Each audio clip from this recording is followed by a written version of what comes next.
இந்நிகழ்வை ஒருங்கிணைத்து வந்திருக்கிற நம் அனைவரையும் வரவேற்று உரையாற்றி சிறப்பித்திருக்கிற கட்சியின் பொருளாளர்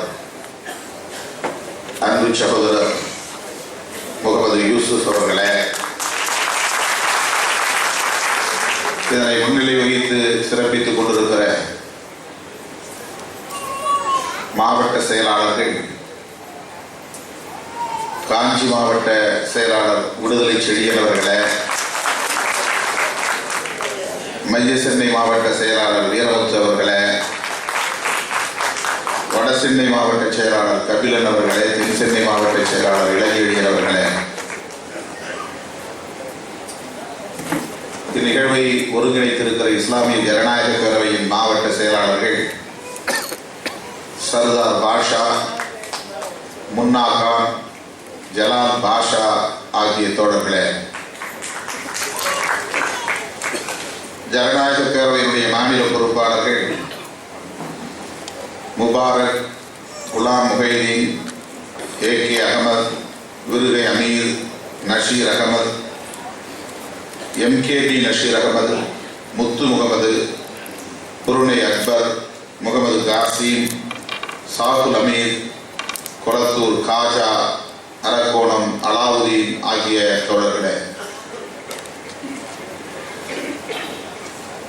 இந்த நிகழ்வில் பங்கேற்று நமது அழைப்பை ஏற்று வருகை தந்து மிகச் சிறப்பான உரை வழங்கி நம்மை எல்லாம் ஊக்கப்படுத்தி இருக்கிற சிறப்பு விருந்தினர்கள்,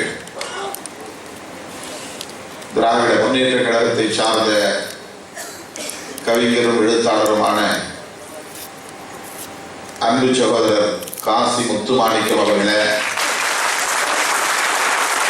ஆவணப்பட இயக்குனர் எழுத்தாளர் பாரதி கிருஷ்ணகுமார் அவர்களே,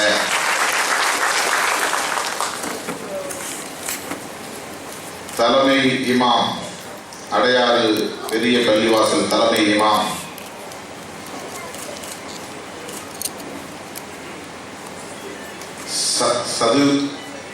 சதுயுத்தீன் ஃபாசில் பாகவி அவர்களே, சமூக ஆர்வலர் எழுத்தாளர் அன்பு சகோதரர் மனுஷிய புத்திரன் அவர்களே, இந்திய தேசிய நீட் கட்சியின் பொதுச் செயலாளர் தடா அப்துல் ரஹீம் அவர்களே, இந்திய தௌஹீத் ஜமாத்துடைய தலைவர் மரியாதைக்குரிய SM பாக்கர் அவர்களே, இந்த நிகழ்வை சிறப்பிக்கிற வகையில் சிறப்பாக களப்பணியாற்றி இருக்கிற அருமை தோழர்கள், மாநில பொறுப்பாளர்கள் தம்பி சைதை பாலாஜி அவர்களே, இளம் சேக்குவாரா அவர்களே, எழில் கரோலின் அவர்களே, சங்கர் தமிழர் அவர்களே, எழிலிமையன், சேத்துப்பட்டு இளங்கோ, அறிவமுதன், கிட்டு ஆகிய தோழர்களே, தம்பி இரா செல்வம் அவர்களே, இந்நிகழ்வை சிறப்பாக தொகுத்து வழங்கி கொண்டிருக்கிற, வழிநடத்தி கொண்டிருக்கிற எழுத்தாளர் கவிஞர் ஆலூர் ஷா நவாஸ் அவர்களே,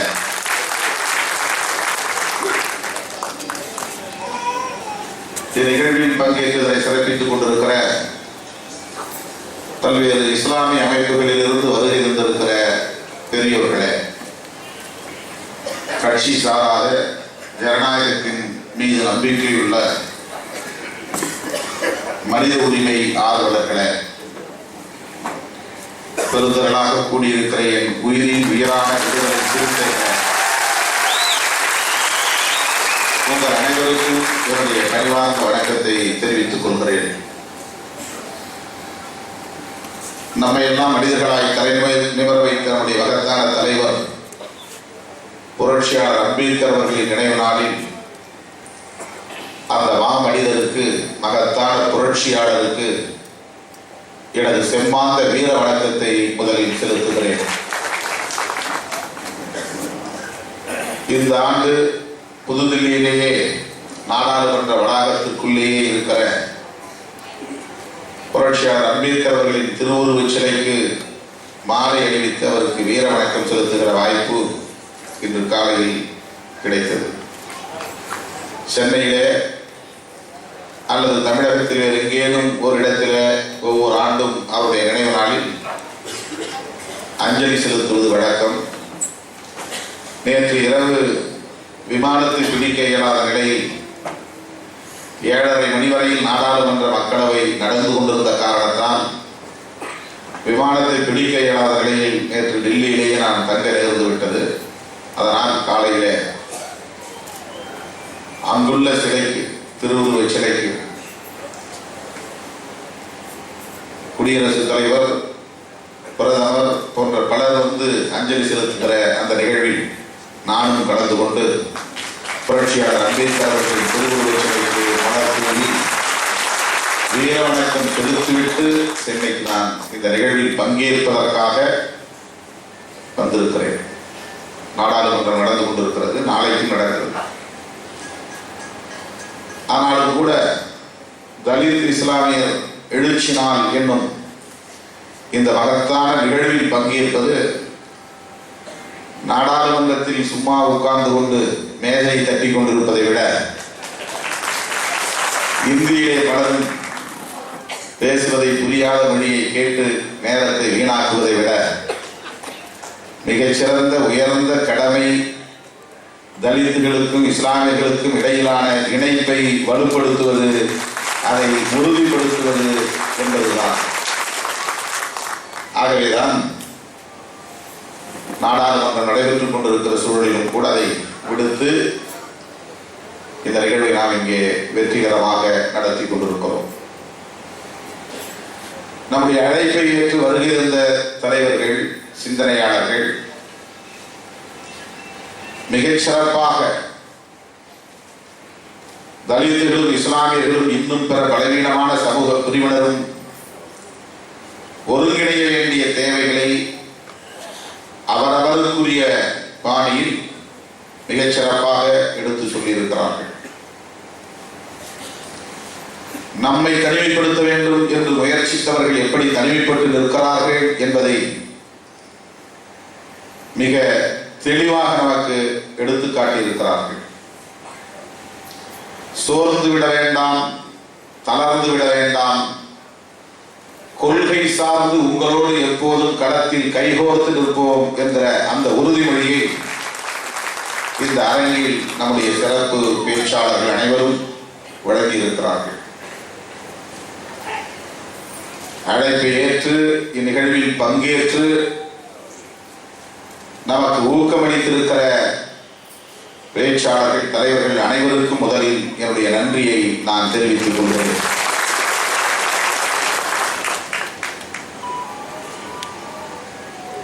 பலவீனமானவர்களுக்காக போராடுவதுதான் உண்மையான போர்க்குணமாக இருக்க முடியும். பலவீனமானவர்களுக்காக வாதாடுவதுதான் உண்மையான ஜனநாயகமாக இருக்க முடியும். பலவீனமானவர்களுக்காக களமாடுவதுதான் உண்மையான மனிதநேயத்தின் அடையாளமாக இருக்க முடியும். தலித் என்பது ஒரு சாதி, அதனால் அந்த சாதிக்காக போராடுகிறோம் என்று பல பேர் நினைக்கலாம். தலித்துகள் இந்த சமூக கட்டமைப்பில் புறக்கணிக்கப்பட்டவர்களாக, வஞ்சிக்கப்பட்டவர்களாக, தொடர்ந்து சுரண்டப்படுகிறவர்களாக,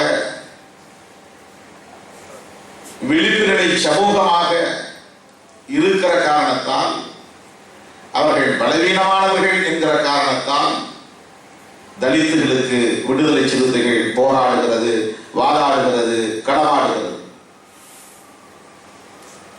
இந்த பார்வையில் அணுகும் போதுதான் இதன் அடிப்படையை புரிந்து கொள்ள முடியும். நான் பல நிகழ்வுகளிலே குறிப்பிட்டிருக்கிறேன். ஈழ விடுதலையை நாங்கள் ஆதரிக்கிறோம் என்பது கூட அது ஒரு தலித் அரசியல் தான் என்று நான் குறிப்பிட்டிருக்கிறேன். ஈழ விடுதலை ஆதரவு கூட தலித் அரசியல் தான். அது எப்படி ஈழ விடுதலையை ஆதரிப்பது தலித் அரசியலாக இருக்க முடியும்? தலித் அரசியல் என்பது விழிப்புணர்வு மக்களுக்காக, ஒடுக்கப்பட்டவர்களுக்காக, சுரண்டப்படுகிறவர்களுக்காக நடத்துகிற அரசியல் தான் தலித் அரசியல். தலித் என்பது ஒரு சாதி அல்ல, தலித் என்பது ஒரு மதம் அல்ல, தலித் என்பது ஒரு இன அடையாளம் அல்ல. தமிழன் என்பது ஒரு தேசிய இன அடையாளம், முஸ்லிம் என்பது ஒரு மத அடையாளம், வன்னியர் என்பது ஒரு சாதி அடையாளம். தலித் என்பது விளிம்பு நிலை சமூகத்தின் அடையாளம், ஒடுக்கப்பட்டவர்களின் அடையாளம். தலித் வன்னியர் என்கிற அடையாளத்துக்குள்ளும் இருக்கிறான், தலித் முஸ்லிம் என்கிற அடையாளத்துக்குள்ளும் இருக்கிறான், தலித் தமிழன் என்கிற அடையாளத்துக்குள்ளும் இருக்கிறான், தலித் பெண்களுக்குள்ளும் இருக்கிறார்கள். ஆகவே தலித் என்பது ஒடுக்கப்பட்டோரின் அடையாளம், புறக்கணிக்கப்பட்டோரின் அடையாளம், வஞ்சிக்கப்பட்டோரின் அடையாளம், சுரண்டப்பட்டோரின் அடையாளம். அதுதான் தலித் என்பதன் பொருள். அதை புரிந்து கொள்ளாதவர்கள், அந்த பார்வை இல்லாதவர்கள், அந்த தத்துவ பின்னணி இல்லாதவர்கள், அத்தகைய தொலைநோக்கு சிந்தனை இல்லாதவர்கள் தலித் என்பதையே ஒரு சாதியாக இங்கே சுருக்கிவிட்டார்கள். உலகின் எந்த அகராதியிலும் தலித் என்பது ஒரு சாதி என்று இல்லை. தலித் இஸ் எ கேஸ்ட் என்று யாராலும் சொல்ல முடியாது. தலித் இஸ் எ ரிலிஜன் என்று யாராலும் சொல்ல முடியாது. தலித் இஸ் எ ரேஸ் என்று யாராலும் சொல்ல முடியாது. தலித் என்றால் யாரெல்லாம் ஒடுக்கப்பட்டிருக்கிறார்களோ, யாரெல்லாம் சுரண்டப்பட்டிருக்கிறார்களோ அவர்கள் தான் தலித்துகள். இந்த பின்னணியை சாதி வெறியர்களால் புரிந்து கொள்ள முடியாது, மத வெறியர்களால் புரிந்து கொள்ள முடியாது, ஆணாதிக்கவாதிகளால் புரிந்து கொள்ள முடியாது, இனவாதிகளால், இன வெறியர்களால் புரிந்து கொள்ள முடியாது. மனிதநேயம் உள்ளவர்களால் மட்டும்தான் புரிந்து கொள்ள முடியும், ஜனநாயகவாதிகளால் மட்டும்தான் புரிந்து கொள்ள முடியும். இதுதான் தலித் என்பது பொருள். ஆகவே என்னுடைய பார்வையில் ஈழ விடுதலையை ஆதரிப்பது கூட தலித் அரசியல் தான். என்னுடைய பார்வையில் பெண்களின் உரிமைக்காக குரல் கொடுப்பதும் தலித் அரசியல் தான். என்னுடைய பார்வையில் விடுதலை சிறுத்தைகளின் பார்வையில், புரட்சியாளர் அம்பேத்கரின் பார்வையில் சிறுபான்மையினரின் நலன்களுக்காக குரல் கொடுப்பதும் தலித் அரசியல் தான். ஆனால் ஆதிக்க சக்திகளால், சாதியவாதிகளால், மதவாதிகளால் தலித் என்கிற சொல் ஒரு சாதி அடையாளமாக இந்த மண்ணிலே சுருக்கப்பட்டு விட்டது. இப்படிப்பட்ட இந்த நிலையில்தான் விடுதலை சிறுத்தைகளை பொறுத்தவரையில் வீக்கர் செக்ஷன்ஸ் என்று சொல்லப்படக்கூடிய பலவீனமான சமூக பிரிவினரை நேச சக்திகளாக பார்க்கிறது. இஸ்லாமியர்களை அந்த கண்ணோட்டத்தோடு தான் விடுதலை சிறுத்தைகள் பார்க்கிறது. கிறிஸ்தவர்களை அந்த கண்ணோட்டத்தோடு தான் விடுதலை சிறுத்தைகள் பார்க்கிறது. பெண்களை அந்த கண்ணோட்டத்தோடு தான் விடுதலை சிறுத்தைகள் பார்க்கிறது. ஈழத் தமிழர்களை அந்த கண்ணோட்டத்தோடு தான் விடுதலை சிறுத்தைகள் பார்க்கிறது. அங்கே தேசிய இன முரண்பாட்டில் சிங்கள பேரினவாதத்திற்கு கட்டுப்பட்டு கிடக்கிற, ஒடுக்குமுறைக்கு ஆளாகி கிடக்கிற ஒரு சமூகமாக, சிறுபான்மையினராகவும் ஒடுக்குமுறைக்கு உள்ளாகிற தேசிய இனமாகவும் அவர்கள் இருக்கிறார்கள். ஆகவே இலங்கை தீவில் ஈழத்தமிழர்கள் வீக்கர் செக்ஷன், சிறுபான்மையினர் மைனாரிட்டி. ஆகவே மைனாரிட்டியாகவும் இருக்கிறார்கள், ஒடுக்குமுறைக்கு உள்ளானவர்களாகவும் இருக்கிறார்கள், பலவீனமானவர்களாகவும் இருக்கிறார்கள், அதிகாரம் இல்லாத நிலையில. எனவே விடுதலை சிறுத்தைகள் ஈழ விடுதலையை ஆதரிக்கிறது, ஈழ தமிழர்களின் பக்கம் இருக்கிறது, விடுதலை புலிகளின் பக்கம் இருக்கிறது. வெறும் மொழி இன உணர்வுள்ளவர்கள் அதை அப்படி பார்க்க மாட்டார்கள். மொழி உணர்வோடு மட்டும்தான், இன உணர்வோடு மட்டும்தான் அதை அணுகுவார்கள். விடுதலை சிறுத்தைகள் அதை தாண்டி, அந்த வரம்புகளை தாண்டி ஈழ விடுதலை போராட்ட களத்தை பார்க்கிறது. ஆகவே வாக்கு வங்கிக்காக அல்ல இஸ்லாமியர்களும் தலித்துகளும் இந்த மண்ணிலே ஒன்றுபட வேண்டும் என்பது ஒடுக்குமுறையை எதிர்ப்பதற்காக, சுரண்டலை எதிர்ப்பதற்காக. பெரும்பான்மைக்கென்று ஒரு பண்பு உண்டு, சிறுபான்மையினருக்கென்று ஒரு பண்பு உண்டு. அதை ஆங்கிலத்திலே மாப் பிஹேவியர் என்று சொல்லும். ஒருவன் தனியாக இருக்கிற போது ஒரு பேருந்து மீது கல்லெறிகிற துணிச்சல் வராது. 10 பேர் சேர்ந்து இருக்கிற போது பேருந்தை தீ வைக்கிற துணிச்சல் கூட வரும். ஒருவன் தனியாக இருக்கிற போது எந்த சாதி வெறியினாலும் கூட ஒருவனை தாக்க வேண்டும் என்கிற 100 பேர் ஒன்று சேர்கிற போது ஒரு ஊரையே கொடுக்கலாம் என்கிற துணிச்சல் வரும். ஆகவே அந்த கும்பலாக சேர்கிற போது, கூட்டமாக கூடுகிற போது அவர்களின் ஆதிக்க புத்தி என்னவாக வடிவம் பெற்றிருக்கிறதோ அதுவாக அந்த வன்முறை வெளிப்படும். ஆகவே பெரும்பான்மைக்கென்று ஒரு பண்பு இருக்கிறது. அந்த அடிப்படையில் இந்தியாவில் இந்திய சமூக கட்டமைப்பில் பெரும்பான்மை மதமாக இந்து மதம் இருக்கிறது. எனவே இந்துக்கள் சிறுபான்மையினரை கொடூரமாக அடக்குகிறார்கள், ஒடுக்குகிறார்கள், பாபர் மசூதியை இடிக்கிறார்கள். பாபர் மசூதி 400 ஆண்டு கால பழமை வாய்ந்த ஒரு வரலாற்று சின்னம். பாபர் மசூதி இருப்பதனால் இந்தியா ஏழை நாடாகிவிட்டதா? பாபர் மசூதி இருந்ததால் தான் இந்தியா வல்லரசாக முடியவில்லையா? பாபர் மசூதி இருந்ததால் தான் இந்துக்களுக்கு இங்கே பாதுகாப்பு இல்லாமல் ஒரு சூழல் இருந்ததா? பாபர் மசூதியை இடித்து விட்டதனால் இந்தியா வல்லரசாகிவிட்டதா? பாபர் மசூதியை இடித்து விட்டதனால் இந்துக்களுக்கு எல்லாம் கிடைத்து விட்டதா? பாபர் மசூதியை இடித்து விட்டதனால் இந்துக்கள் இங்கே முழுமையான சுதந்திரம் பெற்றுவிட்டார்களா? ஏன் இதை செய்தார்கள் என்றால் அவர்களுக்கு இயல்பிலேயே இருக்கிற மதவெறியும் பெரும்பான்மை என்ற அடிப்படையிலான ஆதிக்க வெறியும் தான் அதற்கு அடிப்படை காரணம். ஆக மத அடிப்படையிலே பெரும்பான்மையாக இருப்பவர்கள் மத வெறியை தூண்டி சிறுபான்மையினரின் உணர்வுகளை பற்றி கவலைப்படாமல், தேசத்தின் ஒற்றுமையை பற்றி கவலைப்படாமல், சமூக நல்லிணக்கத்தை பற்றி கவலைப்படாமல், மனித நேயத்தை பற்றி சிந்தித்து பார்க்காமல்,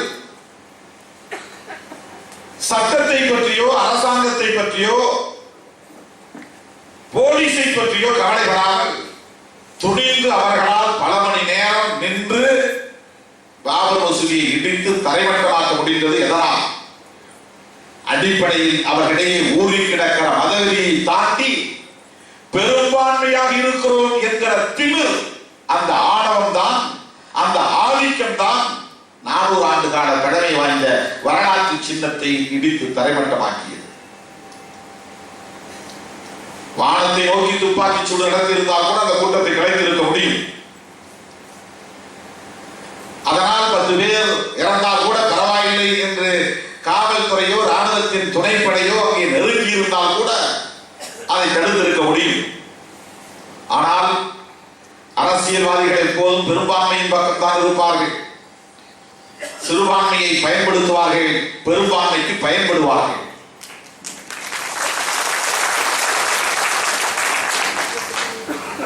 அப்படி பெரும்பான்மை இந்து சமூகத்தின் எதிர்ப்பு வந்துவிடக் கூடாது என்கிற ஒரு நிலையில் ஆட்சி அதிகாரத்தில் இருக்கிற ஆளும் கும்பலுக்கு இயல்பாகவே இருக்கிற ஆதிக்க வெறியும் மதவெறியும் கூட்டணி சேர்த்து கொண்டு பாபர் மசூதியை இடித்து தரைமட்டமாக்குகிற வரையில் அமைதி காத்தார்கள்.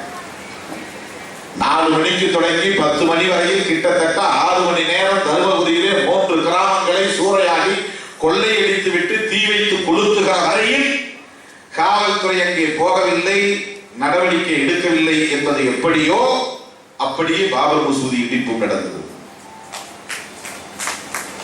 அத்தனை மணி நேரம் ஒரு வரலாற்று சிறப்பு வாய்ந்த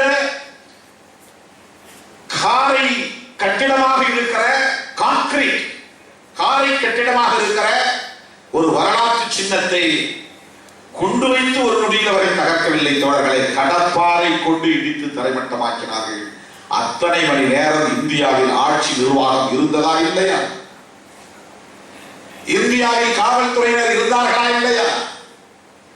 இந்தியாவில் ராணுவம் இருந்ததா இல்லையா? அத்தனை மணி நேரம் அந்த பாபர் மசூதியை இடித்து தரைமட்டமாக்குகிற வரை ஆளும் கும்பல் வேடிக்கை பார்ப்பது எப்படியோ அப்படித்தான் தருமபுரியிலே 3 கிராமங்களை சூறையாடுகிற வரையில், கொள்ளையடிக்கிற வரையில், தீ வைத்து கொளுத்தி கூச்சல் போட்டு கொக்கரிக்கிற வரையில் தமிழகத்தில் ஆட்சி செத்து கிடந்தது. ஆட்சி நிர்வாகம் வேடிக்கை பார்த்தது. ஆக டெல்லியிலே உட்கார்ந்து இருக்கிற ஆட்சியாளர்களாக இருந்தாலும் ஆளும் கும்பலாக இருந்தாலும், சென்னை புனித ஜார்ஜ் கோட்டையிலே உட்கார்ந்து இருக்கிற ஆட்சியாளர்களாக இருந்தாலும், ஆளும் வர்க்கத்தை சார்ந்த அதிகார வெறிபிடித்த கும்பலாக இருந்தாலும், ஒரே மாதிரியாக இருக்கிறார்கள், செயல்படுகிறார்கள். அதற்கு என்ன அடிப்படை என்பதை நாம் புரிந்து கொள்ள வேண்டும். எல்லோரும் போல் நாம் எடுத்தோம் கவிழ்த்தோம் என்று உணர்ச்சி வயப்பட்டுவிட முடியாது. நம்முடைய வலிமை என்ன, பிறரின் வலிமை என்ன, நமக்கான ஆதரவு சக்திகள் யார், அவர்களுக்கான ஆதரவு சக்திகள் யார் என்பதையெல்லாம் ஒப்பிட்டு பார்த்து திட்டமிட்டு நாம் செயல்பட வேண்டியிருக்கிறது. அவரால் பேச முடியும், என்ன வேண்டுமானாலும் பேசுவார், யாரை வேண்டுமானாலும் விமர்சிப்பார். மறுபடியும் அவர்கள் தோல் மீது கை போட்டுக் கொள்வார்கள். அது தமிழகத்தில் நடக்கும், இந்தியாவில் நடக்கும். அப்படி அவர்களுக்கு இடையிலான ஒரு உறவு, சமூக உறவு, பண்பாட்டு உறவு, அரசியல் உறவு என்பது நீண்ட காலத்து உறவாக இருந்து வருகிறது. அவரால் என்ன வேண்டுமானாலும் பேச முடியும், யாராலும் பேச முடியும். ஆனால் ஒடுக்கப்பட்ட பிரிவை சார்ந்த, சிறுபான்மை வகுப்பை சார்ந்த, மகளிர் குலத்தை சார்ந்த யாரும் அப்படி பேசிவிட முடியாது. ஒரு பெண் ஆண்களை எதிர்த்து, ஆணாதிக்கத்தை எதிர்த்து வாய்க்கு வந்தபடி பேசிவிட்டு மேடை விட்டு இறங்க முடியுமா? குஷ்பு விவகாரத்தை எடுத்துக்கொள்வோம். தமிழகத்திலே ஆணாதிக்கவாதிகள் எவ்வளவு கொக்கரித்தார்கள், கொந்தளித்தார்கள். அதிலே நமக்கு வீண்படி வந்து சேர்த்து நம்முடைய தோழர்கள் உணர்ச்சி ஏற்பட்டு வட சென்னையிலே ஒரு 10 பேர் குடும்பாவை கொடுக்கிறார்கள். அவ்வளவுதான், தகவல் தெரிந்தது தடுத்து விட்டோம். அந்த அம்மாவுக்கு கருத்து சொல்ல சுதந்திரம் இருக்கிறது, நீங்கள் ஏன் இதை பற்றி கவலைப்படுகிறீர்கள் என்று தலைமையிலிருந்து உடனடியாக நாம் தகவல் கொடுத்து தடுத்தோம். ஆனால் தமிழகம் முழுவதும் ஒரு பெண் இப்படி சொல்லலாமா என்று கொந்தளித்தார்கள். ஊராய் வழக்கு போட்டார்கள். நீதிமன்றமாக அந்த அம்மாவை ஏறி இறங்க வைத்தார்கள். ஏனென்றால் குஷ்பு ஒரு பெண் என்பதனால் தான் காலங்காலமாய் அடக்கப்பட்டு ஒடுக்கப்பட்டு வாய்மூடி கிடக்க வேண்டிய பெண் குலத்தை சார்ந்தவர்கள் இப்படி பேசலாமா, இது வாய் கொழுப்பு என்று ஆணாதிக்க வெறி தலைவிரித்தாடி. அந்த கோணத்தில் நீங்கள் பார்க்க வேண்டும். கருத்து சொல்ல எல்லோருக்கும் உரிமை உண்டு, மறுப்பதற்கு உரிமை உண்டு. எந்த ஏட்டிலே அந்த அம்மையார் கருத்து சொன்னாரோ அதே ஏட்டிலே மறுத்து சொல்ல நமக்கு உரிமை இருக்கிறது. ஆனால் கடுமையான விமர்சனமும் அவதூறுகளும் பரப்பப்பட்டன. அதே போல எஸ்.எம். பார்க்கர் பேச முடியுமா? தடா ரஹீம் பேசிவிட முடியுமா? ஒரு டிராபிக் போலீஸை அடித்தான் என்பதற்காக, ஒரு செல்வராஜ் குத்தி கொலை செய்யப்பட்டான் என்பதற்காக, ஒரு காவலர் கொல்லப்பட்டான் என்பதற்காக கோயம்புத்தூரிலே எவ்வளவு பெரிய கலவரம் திட்டமிட்டு தோன்றப்பட்டது. 19 பேர் கொலை செய்யப்பட்டார்கள். உக்கடம் என்கிற இஸ்லாமியர்கள் குடியிருப்பு கொடூரமான முறையிலே சூறையாடப்பட்டது. மிகப்பெரிய வணிகர்களின் நிறுவனங்கள் எல்லாம் தீ வைத்து கொடுக்கப்பட்டன. எத்தனை மணி நேரம் நடந்தது, எத்தனை நாட்கள் நீடித்தன? காவல்துறை என்ன செய்தது? ஆட்சி நிர்வாகம் என்ன செய்தது? அதை தடுப்பதற்கு என்ன முயற்சி எடுத்தார்கள்? அப்படி செய்தவர்கள் மீது என்ன நடவடிக்கை எடுத்தார்கள்? அந்த கலவரத்திலே காயப்பட்டு மருத்துவமனையிலே கிடத்தப்பட்டவர்களை மருத்துவமனைக்கு போய் தீ வைத்து கொடுக்கிறார்கள். தோழர்களே, பெட்ரோலை ஊற்றி கொடுக்கிறார்கள். அவ்வளவு பெரிய வன்முறைக்கும் பின்னணியில் காவல்துறையும் இருந்தது, உளவுத்துறையும் இருந்தது, அதிகார வர்க்கம் முழுமையாக இருந்தது. நான் கேட்கிறேன், அதே மாதிரி ஒரு சப் இன்ஸ்பெக்டரை, ஆல்வின் சுதன் என்பவனை கத்தியால் குத்தி கொலை செய்தான் ஒரு சாதி வெறியன், ஒரு சமூக விரோதி. கலவரம், அவ்வளவு பெரிய கலவரம் இந்த சமூகத்திற்கு எதிராக நிகழ்ந்ததா? திட்டமிட்ட வன்முறை தூண்டிவிடப்பட்டதா? காவல்துறை உடனடியாக அந்த ஊரை சார்ந்தவர்களை தேடி போய் அந்த ஊரில் இருந்தவர்களை எல்லாம் அடித்து தோற்றம் செய்தார்களா? அதற்காக மற்றவர்களையும் சாதி வெறிகளையும் திரட்டி பெரிய வன்முறைக்கு வழிவகுத்தார்களா? இங்கிருந்து டிஜிபி போய் அங்கு இருந்தவர்களை எல்லாம் அமைதிப்படுத்தி விட்டு வந்தார்கள். அதன் பிறகு இப்போது ஏதோ என்கவுண்டர் என்கிற பெயரால் 2 பேரை கொண்டு இருப்பதாக நாம் தகவல் படிக்கிறோம். அது காவல்துறைக்கு மானக்கேடு என்பதனால், அது வெட்கக்கேடு என்பதனால், நாளை மறுபடியும் இது தொடரும் என்ற அச்சம் இருந்த காரணத்தால் வேறு வழி இல்லாமல் கட்டாயத்தின் பேரில் அதை செய்திருக்கிறார்கள். அதை போல செல்வராஜை கொன்ற அந்த சமூகத்தை சார்ந்த அல்லது அந்த குற்றத்தை செய்த அந்த குறிப்பிட்ட ஒருவனை அப்படி தண்டித்திருந்தால் கூட, என்கவுண்டர் என்கிற பெயரால் அவனை சுட்டுக் கொண்டிருந்தால் கூட அதில் ஒரு நியாயம் இருக்கிறது. ஆனால் இஸ்லாமியர்களின் குடியிருப்பு எவ்வளவு சேதப்படுத்தப்பட்டது, எவ்வளவு பெரிய தாக்குதல் இருந்தன. யார் யாரெல்லாம் அதில் கூட்டு சேர்ந்து கொண்டார்? மதவெறியர்கள் சேர்ந்து கொண்டார், அதிகார வெறியர்கள் சேர்ந்து கொண்டார், தலித்துகளை கூட அதில் பயன்படுத்தினார்கள். எவ்வளவு பெரிய கொடுமை! ஆக இது எதனால் நிகழ்கிறது என்றால் சிறுபான்மை பெரும்பான்மை என்பதுதான். அதை மறந்துவிடக் கூடாது தொடர்களே. இஸ்லாமியர்கள் இந்த மண்ணிலே சிறுபான்மையினராக இருக்கிற காரணத்தினால் எவ்வளவுதான் பொருளாதாரத்தில் அவர்கள் வளர்ச்சி அடைந்திருந்தாலும் கூட, எவ்வளவுதான் மத ரீதியாக கட்டுப்பாடான ஒரு சக்தியாக அவர்கள் வளர்ந்திருந்தாலும் கூட, அவர்கள் மீது இந்த அடக்குமுறையும் ஒடுக்குமுறையும் திணிக்கப்படுகிறது, கொடூரமான வன்முறைகள் திணிக்கப்படுகின்றன. அதற்கு என்ன காரணம்? சிறுபான்மை என்பதுதான் தொடர்களே காரணம். Weaker section in the society, சமூக கட்டமைப்பில் அவர்கள் பலவீனமானவர்கள் என்பதுதான். அதை போலத்தான் தலித்துகள் இந்தியா முழுவதும் நிகழ்கிறது. ஒவ்வொரு நாளும் நிகழ்ந்து கொண்டிருக்கிறது. சேரிகள் சூறையாடப்படுவதும், பெண்கள் பலாத்காரத்துக்கு ஆட்படுத்தப்படுவதும், தீ வைத்து கொளுத்துவதும், கட்டி வைத்து சித்திரவதை செய்வதும், கொடூரமாக கொலை செய்வதும் தொடர்கிறது. நம்முடைய மனுஷபுத்திரன் அவர்கள் புள்ளி விவரம் எடுத்து சொன்னார். ஏதோ மாவட்டத்திற்கு 4-5 என்று நடந்தால் புள்ளி விவரம் எடுக்கலாம். தமிழ்நாடு முழுவதும், இந்தியா முழுவதும் எல்லா கிராமங்களிலும் பாதிக்கப்படாதவர் யார்? எப்படி புள்ளி விவரம் எடுப்பது? அதுவும் இந்த அசிங்கத்தையா பட்டியலிட்டு சொல்ல முடியும் அவரை போல? இந்த கேவலத்தையா பட்டியலிட்டு சொல்ல முடியும் அவரை போல? இந்த அருவருப்பையா வெட்கமில்லாமல் சொல்ல முடியும் வெளிச்சத்திலே அவரை போல? நான் செய்ய மாட்டேன். பெண்கள் பாதிக்கப்பட்டிருக்கிறார்கள், என் சாதி என்றால் நான் சொல்ல முடியும். நான் ஒருபோதும் என் சாதி என்று இதுவரை எங்கேயும் பேசியிருக்கிறேன். யாரையும் எந்த சாதி என்று நான் யாரையும் இதுவரை கேட்டதே இல்லை. கட்சியில் எத்தனையோ தோழர்கள் இருக்கிறார்கள். சிலர் தான் வரும்போதே அந்த அறிவிப்போடு வர வாய்ப்பு இருக்கிறது, தெரிந்து கொள்வோம். அவர்கள் அறிவிக்காத நிலையில், அவர்கள் சொல்லாத நிலையில் ஒருபோதும் நான் கேட்டு தெரிந்து கொண்டதே கிடையாது. 15 வருஷமா ஒருத்தர் இந்த கட்சியில் இருக்காரு அப்படின்னு ஒரு தம்பிய மதுரையில் ஒருத்தர் அறிமுகப்படுத்தினார். அவர் என்ன சொல்லி அறிமுகப்படுத்தினார்னா, இவர் கல்லர் சாதியை சார்ந்தவர், 15 வருடங்களாக கட்சியில் இருக்கிறார் என்று அறிமுகப்படுத்தினார். 15 வருஷமா நான் அவர் யாருமே கேட்டதே கிடையாது. சாதி எவன் பார்ப்பான் தெரியுமா? ஆளு பார்த்து பேசணுங்கிற சூழ்ச்சி வச்சுருக்கான் பாருங்க, சூது மதிவடைச்சவன் பாருங்க, அவன் தான் சாதியை கேட்பான். ஏன்னா ஆளு இருக்கிறது மாதிரி பேசணும், அவன் இல்லாத ஒன்று பேசணும், இருக்கிறப்ப ஒன்று பேசணும். அதனால எச்சரிக்கையா இருக்கணும்னு நினைக்கிறவன் தான் சாதி கேட்பான். நான் அவன் இல்லைனாலும் ஒரே மாதிரி தான் பேசுவேன், அவன் இருந்தாலும் ஒரே மாதிரி தான் பேசுவேன். எனவே எனக்கு யார் என்ன எனக்கு தேவை? இந்த கட்சியில் எல்லா சமூகமும் இருக்கிறார்கள், வரவேற்றிருக்கிறோம், வந்திருக்கிறார்கள், பொறுப்பில் இருக்கிறார்கள். அதனால வண்டிக்குள்ள அல்லது உட்கார்ந்து இருக்கிற இடத்துல யார் ஆள் இருக்கிறார், என்ன சாதி அப்படி பார்த்து பேசுங்கிற தேவை எனக்கு இல்லை, அந்த அச்சம் எனக்கு இல்லை. அதனால் நான் சாதி பார்ப்பதே இல்லை. சூது உள்ளவன், சூழ்ச்சி உள்ளவன், கேடு மதி உள்ளவன், ஆள் பார்த்து பேசுகிறவன், முகம் பார்த்து பேசுகிறவனுக்கு தான் அதை தெரிந்து கொள்ள வேண்டிய தேவை. எனக்கு அது தேவையே கிடையாது. நான் ஒடுக்கப்பட்டவர்களுக்காக இருக்கிறேன், சுரண்டப்பட்டவர்களுக்காக இருக்கிறேன், சிறுபான்மையினருக்காக இருக்கிறேன், பலவீனமானவர்களுக்காக இருக்கிறேன்.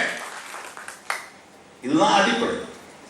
அதனாலதான் தெளிவாக இருக்கிறோம், அதனாலதான் பொறுமையாக இருக்கிறோம், அதனாலதான் உறுதியாக இருக்கிறோம். அவங்க ப்ரோவோக் பண்றாங்க. வலையை அந்த பக்கம் விரிச்சு வச்சுட்டு இந்த பக்கமா கல்லெறிகிறாங்க. அணில் இருந்தாலும் எலி இருந்தாலும் வலைக்கு நேரம் ஓடட்டும். அவன் எதிர்பார்க்கிற மாதிரி ஓடனா நீ வலைக்குள்ள சிக்கிக்குவேன்.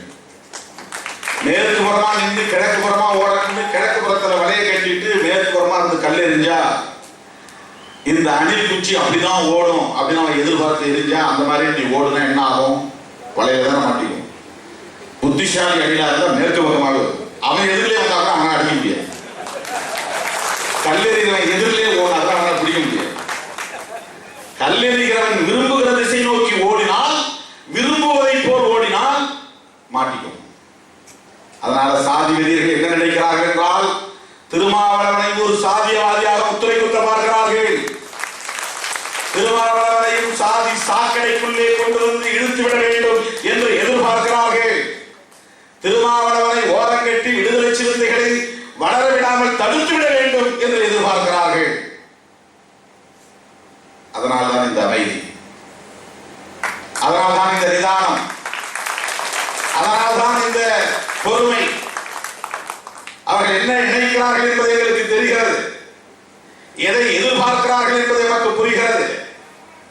இந்த பிரச்சனையிலே விடுதலை சிறுத்தைகளை குறிவைத்து பேச வேண்டிய தேவை என்ன இருக்கிறது? ஒடுக்கப்பட்டவர்களுக்கு எதிரான வன்கொடுமைகள் நிகழ்த்தப்பட்டிருக்கின்றன என்பதை எல்லோரும் கண்டிப்பதை போல் விடுதலை சிறுத்தைகள் கண்டிக்கிறோம். எல்லோரும் சொல்ல நினைப்பதை போல அல்லது சொன்னதை போல விடுதலை சிறுத்தைகள் சொல்லியிருக்கிறோம். சாதி முரண்பாடுகளை கூர்மைப்படுத்திவிடக் கூடாது என்று நாம் நினைப்பதற்கு காரணம் அச்சம் அல்ல. எந்த சமூகத்தின் ஒற்றுமைக்காக நாம் இந்த களம் கட்டி போராடி கொண்டிருக்கிறோமோ அந்த நோக்கம் பாதிக்கப்பட்டுவிடும் என்பதுதான். ஏழு தமிழர்களுக்காக போராட வேண்டும் என்பதற்காக, தமிழர்கள் எல்லாம் ஒருங்கிணைக்க வேண்டும் என்பதற்காக, தமிழ் சமூகத்தினிடையே ஒரு நல்லிணக்கத்தை உருவாக்க வேண்டும் என்பதற்காக, இந்த சாதிய வரம்புகளை தாண்டி இவர்களை ஒருங்கிணைக்க வேண்டும் என்பதற்காக நாம் எடுத்துக்கொண்ட அத்தனை முயற்சிகளும் வீணாகிவிடும். காதலை நாடகம் என்று சொல்லுகிறவர்களை பார்க்கிற போது இவர்கள் பேசியதும், இவர்கள் செய்ததும், சிலை வைத்ததும், படம் வைத்ததும், இவர்கள் மாநாடுகள் நடத்தியதும், தமிழ் வாழ்க என்று சொன்னதும், ஈழம் வெல்க என்று சொன்னதும் அத்தனையும் அரசியல் நாடகம் என்று இப்போதுதான் தெரியும். காதல் நாடகம் என்று சொல்லுவதன் மூலம் இவர்கள் நடத்தியிருக்கிற அத்தனையும் அரசியல் நாடகம் என்று இப்போதுதான் தெரிகிறது. அதை நாம் நம்பினோம். ஒருவன் நல்லவனாய் இருக்க வேண்டும் என்று ஆசைப்படுகிற போது அதை ஊக்கப்படுத்துகிற வேலை நல்லவனின் வேலை. நீ நல்லவனாய் இருந்தாலே மறுபடியும் சாராயம் விற்க போ என்று சொல்லுவது போலீஸின் வேலை. நான் சாராயம் காய்ச்ச மாட்டேன்னு சொல்லுவான், நீ சாராயம் காய்ச்சணும் போலீஸ். இந்தியாவில் 90-99% போலீஸ் அதான் செய்யலாம். இதுக்கு முன்னாடி என்னப்பா பண்ணிட்டு இருந்தேன், நான் பிரெட் சுகர் வித்துட்டு இருந்தேன். இப்ப என்ன பண்றேன், நான் காய்கறி வியாபாரம் பண்றேன். ஏன்னா அந்த தொழில விட்டு இந்த தொழில் வருது, மறுபடியும் அந்த தொழிலே செய்யி, மறுபடியும் அந்த தொழிலே செய்யின்னு சொல்ற எப்படி நல்லவனா இருக்க முடியும்? ஆக சாதி வெறி கொண்டு வேலை செய்தவர்களை மறுபடியும் சாதி வெறிகளாகவே இது என்று எப்படி திருமாவளவன் சொல்ல முடியும்? தமிழர்களாய் நாங்கள் வர தயாராக இருக்கிறோம் என்கிற போது தமிழர்களாய் வாருங்கள் வாருங்கள், தமிழ் குடியை தாங்குங்கள் தாங்குங்கள் என்றால் இல்லை இல்லை, நான் அப்படியெல்லாம் சொன்னது பொய், நீ நம்பிவிட்டால் அதற்கு நானா பொறுப்பு என்று இப்போது வெட்ட வெளிச்சத்தில் வந்து பேசுகிறார். அதனால் நாம் ஏமாற்றமடைந்து விட்டோம் என்று பொருள். அதற்காக நான் வருத்தவில்லை. இப்போது கூட நான் என்ன சொல்லுகிறேன், நேற்று நடந்த சன் நியூஸில் கூட என்ன சொன்னேன் என்று சொன்னால், அவர் நல்லவர்தான், சூழ்நிலையில் கைதியாக மாறி இருக்கிறார், யாரோ அவரை ஆட்டி படைக்கிறார்கள், ஏதோ ஒரு பேய் பூதம் அவரை ஆட்டி படைக்கிறது என்றுதான் சொல்லியிருக்கிறேன். அப்போதாவது மனந்திருந்து வருவார் என்ற நம்பிக்கை இல்லை. திருமாவளவன் இன்னும் என்னை நம்புகிறார், எனவே நான் திருமாவளவன் சொல்வதை கேட்பேன் என்று எப்போதாவது ஒரு நொடி பொழுதாவது அந்த சிந்தனை வராதா என்ற நல்லெண்ணத்தின் அடிப்படையில் தான் சொல்லுவேன். விடுதலை சிறுத்தைகள் எங்கே போய் இப்படிப்பட்ட அருவருப்பான செயல்களை ஊக்கப்படுத்தி இருக்கிறது? எவ்வளவு கேவலமானது! இந்த மாதிரி செய்வதன் மூலம் சமூகத்தில் என்ன சாதித்து விட முடியும்? டி-ஷர்ட் போட்டுக்கொண்டு, பேண்ட் ஜீன்ஸ் போட்டுக்கொண்டு, கூலிங் கிளாஸ் போட்டுக்கொண்டு போய் பேருந்து நிறுத்தத்திலே நில்லு, யாராவது வந்தா பாரு, காதல் செய், கல்யாணம் பண்ணு, கேட்பதற்கே அருவருப்பாக இருக்கிறது தோழர்களே. இதற்கெல்லாம் எப்படி நாம் விளக்கம் சொல்ல முடியும்? குற்றச்சாட்டுகளுக்கு விளக்கம் சொல்லலாம், அவதூறுகளுக்கு விளக்கம் சொல்ல முடியுமா? குற்றச்சாட்டு வேறு, அவதூறு வேறு. வேண்டுமென்றே திட்டமிட்டே இல்லாதது பொல்லாததுகளை இட்டு கட்டி பேசுவது அவதூறு, ஆதாரம் இல்லாமல் பேசுவது அவதூறு. அரசியலில் அப்படி எத்தனையோ அவதூறுகளை பலர் பேச நான் காதார கேட்டிருக்கிறேன். என்ன செய்வது? அதற்காக நான் பின்வாங்க முடியுமா? என்னை நான் தூய்மையானவன் என்று காட்டிக் கொள்வதற்காக இந்த ஒடுக்கப்பட்ட மக்களை விட்டுவிட்டு நான் ஓடிவிட முடியுமா? நான் நல்லவன் என்று நிரூபிப்பதற்காக நான் இந்த சமூகத்தின் மீதான அடக்குமுறைகளை ஒடுக்குமுறைகளை வேடிக்கை பார்க்க முடியுமா? எனக்கு பிடிக்கவில்லை தான் அரசியல். இன்றைக்கும் சொல்வது, இந்த அவதூறுகள் நிறைந்த அரசியல் எனக்கு பிடிக்கவில்லை, இந்த கேவலமான அரசியல் எனக்கு பிடிக்கவில்லை, இந்த அருவருப்பான அரசியல் எனக்கு பிடிக்கவில்லை, இந்த இழிவான அரசியல் எனக்கு பிடிக்கவில்லை. ஆனால் அரசியல் களத்தில் தான் ஒடுக்கப்பட்டவர்களின் எழுச்சியை உருவாக்க முடியும், அதிகார வலிமையை அவர்களுக்கு உருவாக்க முடியும். அரசியலை விட்டு தன்னந்தனியா நான் எங்கோ ஒரு மூலையில் உட்கார்ந்து கொண்டு நான் சிறந்த எழுத்தாளர், நான் சிறந்த கவிஞர், நான் சிறந்த பேச்சாளர், நான் சிறந்த சிந்தனையாளர் என்று என்னை அடையாளப்படுத்திக் கொள்வதில் ஒரு சமூகத்தை மீட்க முடியாது. ஒரு சமூகத்தின் மீட்சிக்கு அது உதவாது. ஆகவே பொது நீரோட்டத்தில் இந்த மக்களை இட்டு செல்லுகிற ஒரு முயற்சி இருக்கிறதே, அதை போல ஒரு போராட்டம் எதுவும் இருக்க முடியாது.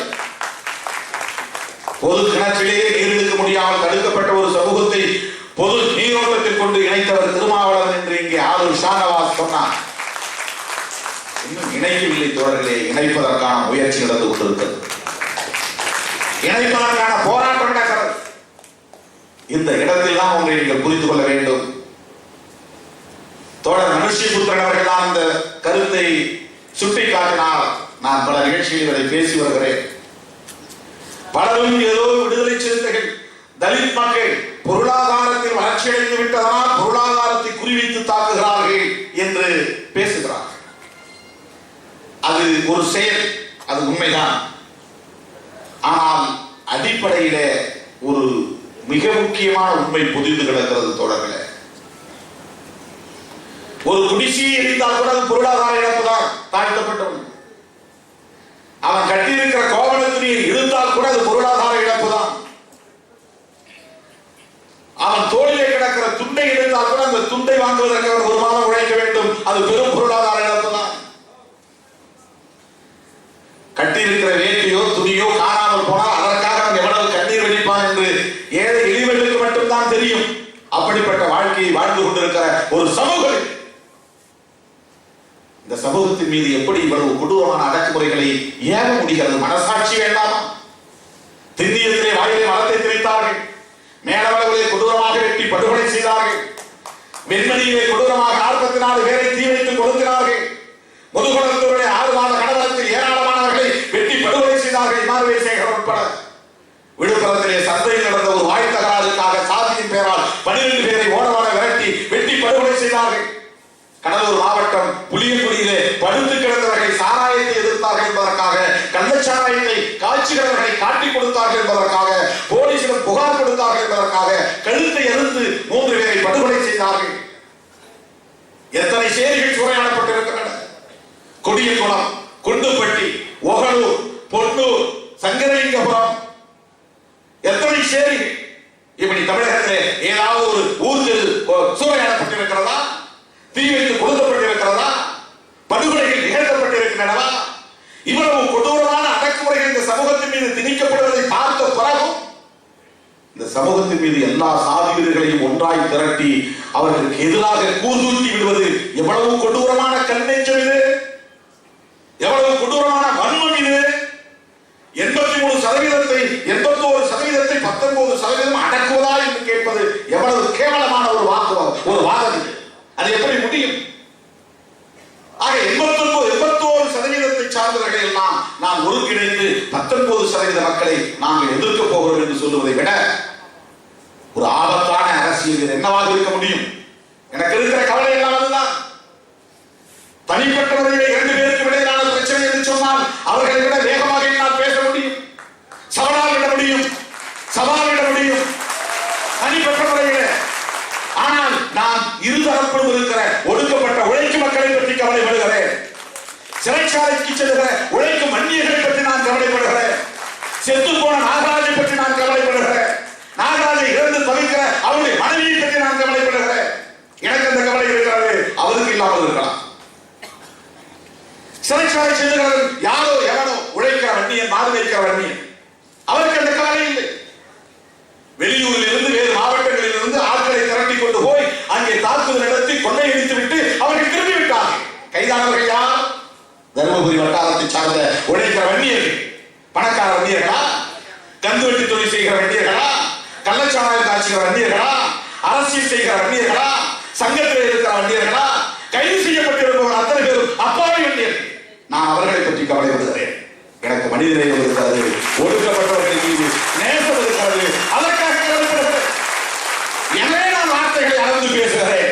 கோழைத்தனத்தால் அல்ல, அச்சத்தால் அல்ல, பயத்தால் அல்ல, பீதியால் அல்ல.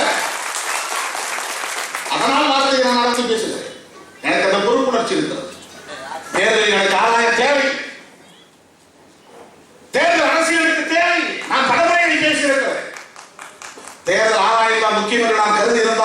2008 திமுக கூட்டணியில் இருந்து கொண்டே அதிமுக கூட்டணியில் இருப்பவர்களோடு கைகோர்த்து நான் அரசியல் செய்ய முடியுமா? தமிழ்நாட்டில் எந்த அரசியல்வாதியாக செய்திருக்கிறானா? யாராவது சுட்டிக்காட்டி வரையில் வரவேற்று இருக்கிறானா? நடுவரையாக இருக்கக்கூடியவங்க கூட எல்லோரும் சேர்ந்து நமக்கு எதிராக தான் பேசினார். 2008 ஈழத்தமிழர்களுக்காக போராடக்கூடிய அத்தனை அமைப்புகளோடு நான் களம் குதித்தேன். அதிமுக அணியில் இருந்த வைகோவோடு, அதிமுக அணிக்கு ஆதரவாக வேலை செய்த நெடுமாறனோடு, அதிமுக அணியில் இருந்த தா பாண்டியன் அவர்களோடு, அதிமுக அணிக்கு போவதற்கு தயாராக இருந்த ராமதாசர்களோடு திமுக கூட்டணியில் இருந்து கொண்டே நான் கைகோர்த்து களமாடினேன். ஈழத்தமிழர்களுக்காக, ஈழ விடுதலைக்காக, முள்ளிவாய்க்கால் படுகொலையை கண்டிப்பதற்காக, தடுத்து நிறுத்துவதற்காக வாருங்கள் என்று சொன்னேன். தேர்தல் ஆதாயம் முக்கியம் என்று நான் கருதி இருந்தால் அவர்களோடு சேர்ந்தால் கலைஞர் வெறுப்பார், நம்மை கூட்டணி விட்டு தூக்கி எறிந்து விடுவார், பிறகு நமக்கு அரசியலில் பெரிய அனாதையாக வேண்டிய நிலை ஏற்பட்டுவிடும் என்றெல்லாம் நாம் கவலைப்பட்டு இருக்க வேண்டும்.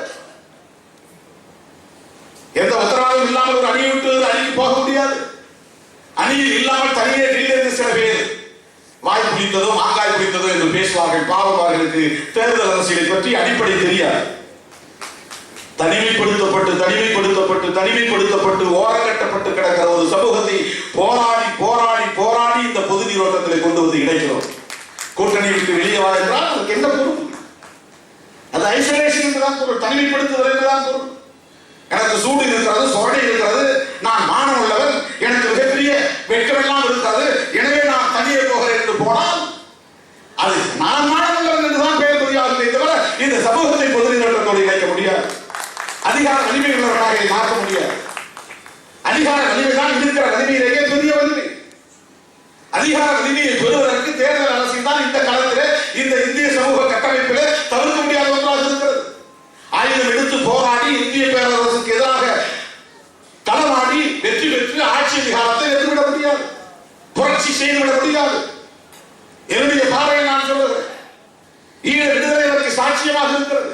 ஒருவனை வெல்லலாம், அவனை வென்ற பிறகு ஒரு ரவுண்டோடு யுத்தம் முடிந்து விடுவதில்லை. இது கிரிக்கெட் விளையாட்டு இல்லை. ஒரு போர், ஒரு இனத்திற்கு எதிராக போர் நடத்துகிற போது அந்த இனத்தை சார்ந்தவர் மட்டும் வர மாட்டான், அவருக்கு ஆதரவாக இருக்கிற அத்தனை பேரும் வருவான். முதல் ரவுண்டில் அவனை வெற்றி பெற்று விடலாம், இரண்டாவது சுற்றிலே அவனை வெற்றி பெற முடியுமா?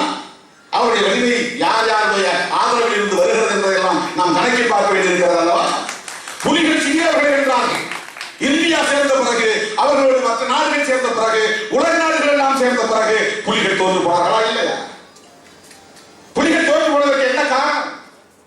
வெறும் சிங்களவனுக்கும் புலிகளுக்கும் இடையிலே மட்டுமே நடக்கிற யுத்தமாக இருந்திருந்தால் புலிகள் வெற்றி பெற்று விட்டார்கள் என்றுதான் வரலாறு பதிவு செய்யும். ஆனால் புலிகளின் வெற்றிக்கு பிறகு அங்கே என்ன நடந்தது? சர்வதேச நாடுகளின் ஆதரவு திரட்டப்பட்டது. அவனுக்கு ஆதரவாக இந்தியா, அவனுக்கு ஆதரவாக சீனா, அவனுக்கு ஆதரவாக பாகிஸ்தான், அவனுக்கு ஆதரவாக அமெரிக்கா, அவனுக்கு ஆதரவாக இங்கிலாந்து, ஐரோப்பிய நாடுகள், அமெரிக்க நாடுகள், எல்லா நாடுகளும் ஒன்று சேர்ந்தன. புலிகளுக்கு எந்த நாடு வந்தது? வலிமை இந்த பக்கம் பெருகியது, வலிமை இந்த பக்கம் குறுகி போனது, சிறுத்து போனது. ஆகவே முதல் சுற்றோடு முடிந்து விடுகிற யுத்தம் அல்ல இந்த யுத்தங்கள் எல்லாம். அடுத்தடுத்த சுற்று. நீ ஒரு சாதிகளினை அடிக்கலாம், எல்லா சாதிகளிலும் ஒன்று சேரலாம். நீ ஒரு சாதிக்கு எதிராக போராடுகிறோம் என்று களமிறங்குவாய், அத்தனை சாதிகளும் ஒன்று சேர்ந்து கொள்வார். சரி, சாதியினர்கள் தான் எதிர்த்து போராடுகிறாய், வெற்றி பெற்று விடுகிறாய். அடுத்து யார் வருவார்கள் என்றால் காக்கி சட்டைக்குள்ளே பதுங்கி இருக்கிற சாதியினர்கள் வருவார்கள். போலீஸ் வரும், ஆட்சி வரும், அரசு வரும். உனக்கு ஆதரவு யார்? ஆதரவான சக்திகள் யார்? இதெல்லாம் கணக்கெடுக்க வேண்டியிருக்கிறது. ஆகவே இந்த களத்தில் பொது நீரோட்டத்தில் இணைந்து ஒரு அரசியல் சக்தியாய் மறுமலர்ச்சி பெற்று பரிணாமம் பெற்று அதிகார வலிமையுள்ள ஒரு சமூகமாக மாறுகிற போதுதான் போரிடுகிற வலிமையை நமக்கு வரும். போரிடுகிற வலிமையை வரும். அதிகார வலிமை இல்லாமல் போராட முடியாது, தோற்றுப்போம். என்ன நடந்தது என்பதிலே அதேதான் தர்மபுரியில் நடந்திருக்கிறது. வெண்மணியிலே இடதுசாரிகள் நிலவுடைமை ஆதிக்கத்தை எதிர்த்து உழைக்கிற பாட்டாளிகளை ஒன்று சேர்த்தார்கள். பாட்டாளி வர்க்கத்தை திரட்டினார்கள். அதற்கான ஒரு பரீட்சை நடந்தது. அந்த பரீட்சையில கம்யூனிஸ்டுகள் தோற்று போனார்கள், தலித்துகளை பலி கொடுத்தார்கள், ஆதிக்க சக்திகள் வெற்றி பெற்று விட்டார்கள். முயற்சி தவறு என்று நான் சொல்லவில்லை, நோக்கம் தவறு என்று நான் சொல்லவில்லை, தத்துவம் தவறு என்று நான் சொல்லவில்லை. இடதுசாரிகள் செய்தது சரி.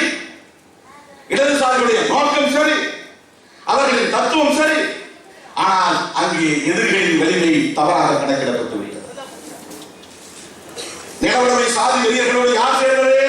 போலீஸ் சேர்ந்தது, அதிகார வர்க்கம் சேர்ந்தது, ஆட்சியாளர்கள் சேர்ந்தார்கள், நீதித்துறையை சார்ந்தவர்கள் சேர்ந்தார்கள். நீதிபதி எப்படி தீர்ப்பளித்தார்? இங்கே என்னுடைய பாக்கவி பேசும்போது சொன்னார், பாபர் மசூதி இடிப்பில் எப்படி தீர்ப்பு எழுதினான்? கட்ட பஞ்சாயத்து தீர்ப்பு. சிறுபான்மை சமூகம் தலையிடுகிற பிரச்சனை என்பதனால் அவன் ஆதிக்க சாதியை சார்ந்தவன், இந்து மனோநிலை உள்ளவன், இந்துத்துவ சிந்தனை உள்ளவன், அப்படித்தான் தீர்ப்பு எழுதுவான். அதே போல சாதியை பிடித்தவன் நீதிபதியாக உட்கார்ந்து இருக்கிற இடத்தில் என்ன எழுதினான் என்றால், ஒரு மிகப்பெரும் நிலப்பண்ணையார் ஆட்களை வைத்து வேண்டுமானால் அவன் வீடுகளை இருந்திருக்கலாம், அவனே போய் வீட்டுக்கு தீ வைத்தான் என்பதை ஏற்றுக்கொள்ள முடியாது, அவனை விடுதலை செய்கிறேன், அவன் நிலவராதி என்று தீர்ப்பளித்தான். நீதித்துறையின் காவல், காவல்துறையின் காவல், ஆட்சியாளர்களின் காவல், அரசியல்வாதிகளின் காவல். இடதுசாரிகளில் முற்போக்கு சிந்தனை உள்ளவர்கள் மட்டும் தான் தலித்துகளின் பக்கம் நின்றார்கள். அதனால் 44 பேர் கலிக்கட்டையாக மாற வேண்டிய நிலை வந்தது. அதற்காக இந்த போராட்டங்களை முன்னெடுக்காமல் இருக்க முடியுமா என்று நான் சொல்லவில்லை. இதையெல்லாம் கணக்கில் கொண்டு உத்திகளை ஒதுக்க வேண்டியிருக்கிறது, செயற்தந்திரங்களை ஒதுக்க வேண்டியிருக்கிறது. இதையெல்லாம் கணக்கில் கொண்டு உத்திகளை ஒதுக்க வேண்டியிருக்கிறது, செயற்தந்திரங்களை தீட்ட வேண்டியிருக்கிறது. தர்மபுரியில் இதுதான் நடந்தது. மருத்துவர் ராமதாஸ் சொல்வதிலே ஒரு உண்மை இழந்திருக்கிறது, நான் மறுக்கவில்லை. என்ன உண்மை இழந்திருக்கிறது? நேரடியாக பாமகவும் அந்நிய சங்கம் திடீரென்று போய் தூண்டி விட்டாங்க, ஒரு முறையில் ஏற்றி விட்டார்கள் என்று நான் முட்டாள்தனமாக சொல்லவில்லை. அவர் அப்படி புரிந்து கொண்டிருக்கிறார்.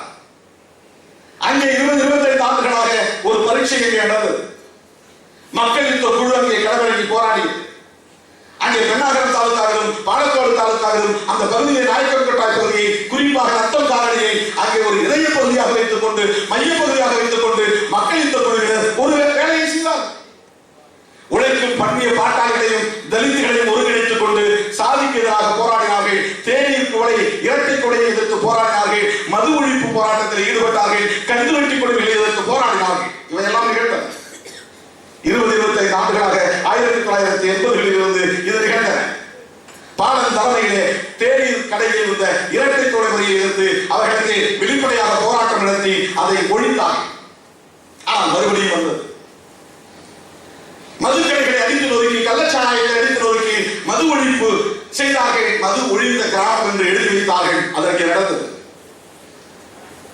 கந்துவட்டிக்காரன் தன் சாதிக்காரனாக இருந்தாலும் வேறு சாதிக்காரனாக இருந்தாலும் கொடுத்தபடி, சொன்னபடி, பேசியபடி வட்டி கொடுக்கவில்லை என்றால் கட்டி தடிக்கிற கொடுமையே இருந்தது.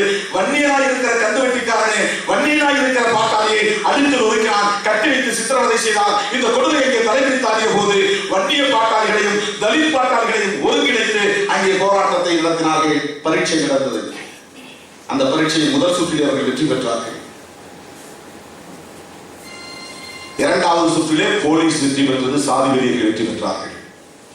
இரண்டாவது சுற்று எப்போது ஊத்தங்கரையிலே அவர்கள் கூடி உட்கார்ந்திருந்த போது கியூ பிரான்ச் என்று சொல்லக்கூடிய உளவு பிரிவினர், நக்சல்வாதிகளை ஒழிக்கிற உளவு பிரிவினர் ஒன்று சேர்ந்து அவர்களை கும்பலாக கூடியிருந்த இடத்திலே கைது செய்து அனைவரையும் பொடா சட்டத்திலே உள்ளே தள்ளினார்கள், சிறைப்படுத்தினார்கள். யார் அவர்கள்? நக்சல்வாதி இயக்கத்தை சார்ந்தவர்கள், மக்களின் தொழிலை சார்ந்தவர்கள், தலித்துகளையும் சேர்ந்தவர்கள், வன்னிய பாட்டாளிகளையும் இதர சமூகத்தை சார்ந்த பாட்டாளிகளையும் ஒன்று சேர்ந்தவர்கள், பணக்காரனாக இருப்பவர்களை எதிர்த்து போராடியவர்கள், கந்துவட்டிக்காரனை பொதுமக்கள் மத்தியிலே வந்து மன்னிப்பு கேட்க வைத்தவர்கள், நிலத்தை ஆக்கிரமிப்பு செய்தவர்களை பொது இடத்திலே மன்னிப்பு கேட்க வைத்து அதை பொதுமக்களுக்காக ஒதுக்க சொன்னவர்கள், அவர்கள் இடத்திலே போய் ஆரம்ப சுகாதார நிலையத்தை கட்டுவதற்கு இடத்தை பறித்துக் கொண்டவர்கள். உனக்கு நிறைய இடம் இருக்கிறது, புறம்போக்கு நிலத்தை எல்லாமே ஆக்கிரமித்து வைத்திருக்கிறாய், இந்த நிலத்தை பொதுமக்களுக்கு கொடுங்கள், ஆரம்ப சுகாதார நிலையம் கட்டுவதற்கு கொடுங்கள் என்று அந்த லட்சபாதிகள் தலித்துகளை முன்னிறுத்தி, ஒடுக்கப்பட்டவர்களை முன்னிறுத்தி அங்கே வேலை செய்தார்கள். இவையெல்லாம் சேர்ந்து சாதி விதியர்களையும் கந்துவட்டி தொழில் நடத்துகிறவர்களையும் கள்ளச்சாராயம் காய்ச்சுகிறவர்களையும் எல்லாவற்றுக்கும் மேலாக காவல்துறையில் இருக்கிற சமூக விரோதிகளையும் தூண்டிவிட்டது. காலம் பார்த்திருந்தார்கள். இந்த ஒரு 2.5 கடற்கிற களத்தில், பாட்டாளி வர்க்கமாய் திரளுகிற களத்தில், உழைக்கிற மக்களாய் திரளுகிற அந்த களத்தில் சாதியை தாண்டி மதங்களை தாண்டி திருமணம் நடப்பது இயல்புதானே. அப்படி திருமணங்கள் நடந்தன. நம்முடைய கட்சியில் இருக்கிற கவிதா சம்பத் அப்படித்தான் சாதி மறுப்பு திருமணம் செய்து கொண்டார். அதே நத்தம் கிராமத்திலே 5 குடும்பங்களில் அப்படி வன்னிய பெண்கள் வந்து அங்கே மனைவி குடும்பம் நடத்தி கொண்டிருக்கிறார்கள். தாழ்த்தப்பட்ட சமூகத்தினரின் வீட்டிலேயே தங்கி மாமனார் மாமியாரும் வாழ்க்கை நடத்தி கொண்டிருக்கிறார்கள். 4 குழந்தை 5 குழந்தை. அந்த கிராமத்தை சார்ந்த யாரும் இந்த பிரச்சனையை எதிர்க்கவில்லை. தோழர்களே, நாகராஜும் எதிர்க்கவில்லை, நாகராஜுடைய மனைவியும் எதிர்க்கவில்லை. இப்படியெல்லாம் இந்த பகுதியில் நடந்து கொண்டிருக்கிறது. இந்த மாதிரி நடக்கக்கூடாது என்று ஒரு தலைவன் பேசுகிறான். ஒரு சக்தி உருவாகி இருக்கிறது. இதை பயன்படுத்திக் கொள்ள வேண்டும் என்று நினைத்த சமூக விரோதிகள், கள்ளச்சாராயம் காய்ச்சுகிற சமூக விரோதிகள், கந்துவெட்டி தொழில் செய்கிற சமூக விரோதிகள், கட்ட பஞ்சாயத்து செய்கிற சமூக விரோதிகள், தொடர்ந்து ஆதிக்கம் செய்கிற சமூக விரோதிகள் இதை பயன்படுத்திக் கொண்டார்கள். அவர்களுக்கு வெற்றிலை பாக்கு வைத்து அழைப்பு கொடுத்தார்கள். அதற்காக ஆள் திரட்டி அவர்கள் அனுப்பி வைத்தார்கள். அந்த ஆள் படைதான் இந்த கொடுமையை செய்தது. ஆகவே இந்த கொடுமையை நிகழ்த்துவதற்கு ஏற்கனவே அங்கு இரண்டர கலக்கிற ஒரு வர்க்க போராட்டம் இங்கே நிகழ்ந்திருக்கிறது. 20-25 ஆண்டுகளாக வெண்மணியிலே நிகழ்ந்ததை போல தர்மபுரியிலே ஒடுக்கப்பட்ட மக்கள், பாட்டாளி மக்கள், சாதி வரம்புகளை கடந்து ஒன்று சேர்கிற ஒரு களம் இங்கே அமைக்கப்பட்டிருந்தது. அதை அவர்களால் பொறுத்துக் கொள்ள முடியவில்லை, சகித்துக் கொள்ள முடியவில்லை. அந்த வெறுப்பு, அந்த வேதனை, அந்த ஏமாற்றம், அந்த தோல்வி, அந்த ஆதிக்க வெறி சாதி வெறிகளோடு கூட்டு சேர்வதற்கான வாய்ப்பை உருவாக்கிவிட்டது. சாதி வெறிகளுக்கு இவர்கள் பச்சை கொடி காட்டியவுடன், ஐயா இங்கே வந்து பாருங்கள், இந்த கொடுமை நடக்காது, இங்கே வந்து பேசுங்கள் என்று அழைத்துக் கொண்டு போய் கிருஷ்ணாபுரத்திலே பேச வைத்து அதிலிருந்து திட்டமிடப்பட்ட ஒரு வன்முறைதான் அந்த கிராமத்தின் மீது ஏவப்பட்ட ஒடுக்குமுறை. தொடர்களே, இதையெல்லாம் எதற்கு நான் சொல்வதை என்று சொன்னால், தோழர் மனுஷிபுத்தர் சொன்னதை நான் விலகி வெகு தூரம் வந்துவிட்டேன். அவர் சொன்னார், இவன் டி-ஷர்ட் போட்டிருக்கிறான், கூலிங் கிளாஸ் போட்டிருக்கிறான், ஜீன்ஸ் பேண்ட் போட்டிருக்கிறான் என்று பார்த்து பொறாமைப்படுவது என்பது சாதாரண சராசரியான பாமரனின் ஒரு பார்வை. இது சாதி பார்த்து வருவதல்ல. பங்காளி வீட்டிலேயே ஒருவர் நல்லா உடை உடுத்தினால் இவனுக்கு பிடிக்காது. எல்லா சாதியும், பறையர்களுக்குள்ளேயும் சரி, வன்னியர்களுக்குள்ளேயும் சரி, அடுத்த வீட்டிலே கறி சமைத்தால் இவனுக்கு பிடிக்காது, வயிறு எரியும். அடுத்த வீட்டிலே வடை சுட்டால் இவனுக்கு பிடிக்காது, வயிறு எரியும். அவன் புள்ள நகரத்துக்கு போய் படிக்கிறதுனா இவனுக்கு வயிற்றுல குத்திக்குவான். அடுத்த வீட்டுல ஆம்பளை புள்ள பிறந்தா இந்த வீட்டுல அடி வயிற்றுல குத்திக்குவான். இது மனிதனுக்கு இயல்பாக இருக்கிற காழ்ப்புணர்ச்சி, பொறாமை, இந்த ஹியூமன் நேச்சர். அப்படி இருக்கும்போது சாதி விட்டு சாதி ஒருத்தன் கோவணம் கட்டிட்டு இருந்தவனுடைய புள்ள ஷூ போட்டுட்டு போனா பொறுத்துக்க முடியுமா? ஜீன்ஸ் போட்டு போட்டுதான் பொறுத்துக்க முடியுமா? என்ன எத்தனை பேர் பார்த்துருப்போம். என்ன யாரும் எங்க ஊர்ல சாதி குடும்பம் இல்லை, சாதி குடும்பம் இல்லை. நான் ரொம்ப எச்சரிக்கையா இருந்தேன், உங்களுக்கு சொல்றேன். சாதியின் அடிப்படையில் நினைக்கல, எனக்கு இயல்பா இருந்த உணர்வு. நான் 10 கிலோமீட்டருக்கு முன்னாலே தார்சாலையிலிருந்து பேருந்திலிருந்து இறங்கும் போதே 2 ஆறு கடந்து நான் எங்க ஊருக்கு போவோம். முதல் ஆறு பெரிய ஆறு, அது வெள்ளாறு. அங்கேயே நான் பேண்ட் ஷர்ட்லாம் கழட்டி நான் குளிச்சுட்டு வேப்பமுச்சி எடுத்து ஒடிச்சு பல்லு வளைக்கிட்டு சாதாரண லுங்கியை கட்டிக்கிட்டு ஒரு சட்டையை போட்டுட்டு ஊருக்கு போவோம். எப்போ பார்த்தீங்கன்னா நான் வந்து 1 வாரம் ஆச்சு. அந்த மாதிரி தான் போவோம். எங்க ஊர்ல அன்றைக்கு யாருமே நல்ல சட்டை போடுறதே இல்லை. நான் 2வது பட்டதா. நம்ம சமூகத்தை சார்ந்த, இந்த ஒடுக்கப்பட்ட சமூகத்தை சார்ந்த, இந்த ஏழை எளிய சமூகத்தை சார்ந்த இந்த ஒரே சமூகம், அதாவது ஒரே சாதி, ஒரே சமூகம், அங்காளி பங்காளி என்று சொல்லப்படக்கூடிய இந்த ஒடுக்கப்பட்ட சமூகத்திற்குள்ளேயே ஒரு முரண்பாடான பார்வையோ அல்லது வேறுபாடான பார்வையோ வந்துவிடக் கூடாது என்ற அச்சம் இருக்கிறது. கோவணம் கட்டிட்டு நான் பேண்ட் போட்டுருந்தேன்னா அது எப்படி இருக்கும்? நான் வந்து வரட்டு கௌரவம் பண்ற மாதிரி இருந்தது. அது என்னுடைய வரட்டுத்தனத்தை வெளிப்படுத்துவதாக அமையும். எங்க ஊர்ல எல்லாரும் பேண்ட் போட்ட பிறகு நான் பேண்ட் போட்டு ஊருக்கு போனேன். யாரும் எந்த சாதியிலையும் பேண்ட் போடக்கூடாதுன்னு சொன்னாங்க. யாரும் சொன்னாங்க. எங்க ஊர்ல அப்படிலாம் கிடையாது. தம்பி வீரத்து இருக்கிறார் எங்க ஊர்ல. அவரெல்லாம் பேண்ட் போட்டு வந்த பிறகு நான் பேண்ட் போட்டு போனேன். எல்லாம் ஷூ போட்டு வந்த பிறகு நான் வந்து ஷூ போட்டு போனேன். என்னை யாரும் தடுக்கல. ஆனா எனக்கு இருந்த இயல்பான உணர்வு, அப்பாவி மக்களிடத்துல, ஆடு மாடு வைக்கிற மக்களிடத்துல போய் நாம டிப்டாப்பா போய் நிக்கிறதுங்கிறது வந்து ஒரு வரட்டு கௌரவமா இருக்கும் அப்படின்னு நான் நினைச்சேன். அதனால நான் செய்யல. பொறாமைப்படுவான்னு நினைச்சு செய்யல. அது எனக்கு வரட்டு கௌரவமா தெரியும் நான் நினைச்சேன். அதை தவிர்த்தேன். ஒரு முறை வெள்ளம் வந்து எல்லாம் எங்க ஊரெல்லாம் அடிச்சுட்டு போயிருச்சு. எங்க வீடு குடிசை வீடு தான், எல்லாம் தம்பி வீடு, அத்தனை எங்க ஊர் அத்தனை வீடுகளும் குடிசை தான். அடிக்கடி இந்த வெள்ளாத்துல வெள்ளம் வந்தா சின்னாத்துலயும் போட்டு அப்படியே ஊர்ல வந்து ஒரு இழுப்பு இழுத்துட்டு போயிடும், எல்லாத்தையும் இழுத்துட்டு போயிடும். அப்ப மதுரையில் நான் வேலை செஞ்சு இருந்த தொண்டு நிறுவனத்தை சார்ந்த சில நண்பர்கள் இந்த வீட்டை வந்து பார்த்துட்டு அழுதுட்டு எனக்கு வீடு கட்டி தரணும்னு சொன்னாங்க. நான் சொன்னேன், எங்க ஊர்ல 100க்கு 100 விழுக்காடு எல்லாம் குடிசைகள் தான். இல்லை எனக்கு மட்டும் வீடு கட்டுறதுக்கு எனக்கு உடன்பாடு இல்லை, வேண்டாம். வேணும்னா மொத்தம் 110 குடும்பம், 110 பேருக்கு நீங்க வீடு கட்டுவீங்களா அப்படின்னா எனக்கு கட்டி கொடுங்க. அதுக்கு என்ன வழி? அதுக்கு 2-3 அட்ரஸ் கொடுத்தாங்கன்னா போய் பாருங்க. திருச்சியில் ஒரு தொண்டு நிறுவனர் போய் பார்க்க சொன்னாங்க. அப்புறம் பெரியகுளம் பக்கத்துல கெங்குவார்பட்டின்னு ஒரு இடத்துல ஒரு தொண்டு நிறுவனத்தை போய் பார்க்க சொன்னாங்க. 2 இடத்துலையும் பார்த்தா அவங்க போட்ட கண்டிஷன் நமக்கு ஒன்றும் ஒத்து வரல. அப்படியே விட்டாச்சு. எங்க ஊர்ல தம்பிங்கெல்லாம் படிச்சு சென்னைக்கு போய், பெங்களூர் போய், சண்டிகார் போய், சிங்கப்பூர் போய், துபாய் போய், மற்றவங்கெல்லாம் கார வீடு கட்டின பிறகுதான் நான் வீடே கட்டினேன். அங்க எல்லாரும் கட்ட பிறகு நான் வீடு கட்டணும் தான் என்னால முடியும். நான் அரசு தான் லோன் போட்டு கட்டிருக்க முடியும். எத்தனையோ தொண்டு நிறுவனங்களை சார்ந்த உதவி செய்ய வந்தாங்க. ஆனால் நான் விரும்புறேன். எங்க ஊருக்கு திடீர்னு போனா பல வீடுகள் கால வீடுகளா இருந்துச்சு. எப்படிவா? அந்த தம்பி சிங்கப்பூர்ல வேலை செய்யறான், இந்த தம்பி துபாயில வேலை செய்யறான், அந்த தம்பி மஸ்கட்ல வேலை செய்யறான், பணம் அனுப்பலாம். அதனால அந்த அப்பா வீடு கட்டிருந்தாரு. ரொம்ப மகிழ்ச்சி. ஒரு முறை கலெக்டர் வந்து எங்க ஊரை பார்த்து, கூட வந்து ஒரு அதிகாரி என்னை பார்த்து கடுமையா ஒரு வார்த்தை கேட்டான். என்ன சார் நீங்க பெரிய தலைவர் சொல்றீங்க, உங்க அம்மா அப்பா இப்படி குனிஞ்சு போற வீட்டுல பன்னிக்குட்டி குடிச்ச மாதிரி இருக்கு, இதுக்குள்ள படுத்து கிடறாங்க, ஒரு வீடு கூட உங்களால கட்ட முடியாதா அப்படின்னு. அப்ப என் தம்பி எனக்கு தெரியாம தேர்தலில் நின்று அவன் மனைவியை நிறுத்தி அவன் ஜெயிச்சு திமுகவோட கூட்டணி சேர்ந்ததுனால எங்களுக்கு ஒரு வாய்ப்பு கொடுத்தாங்க, ஒன்றிய பெருந்தலைவர். சரி, இந்த பதவி வந்த பிறகு நிறைய பேருக்கு அதிகாரி வருவான், அதனால இனிமேல் இந்த குடிசை வச்சிருக்க கூடாது.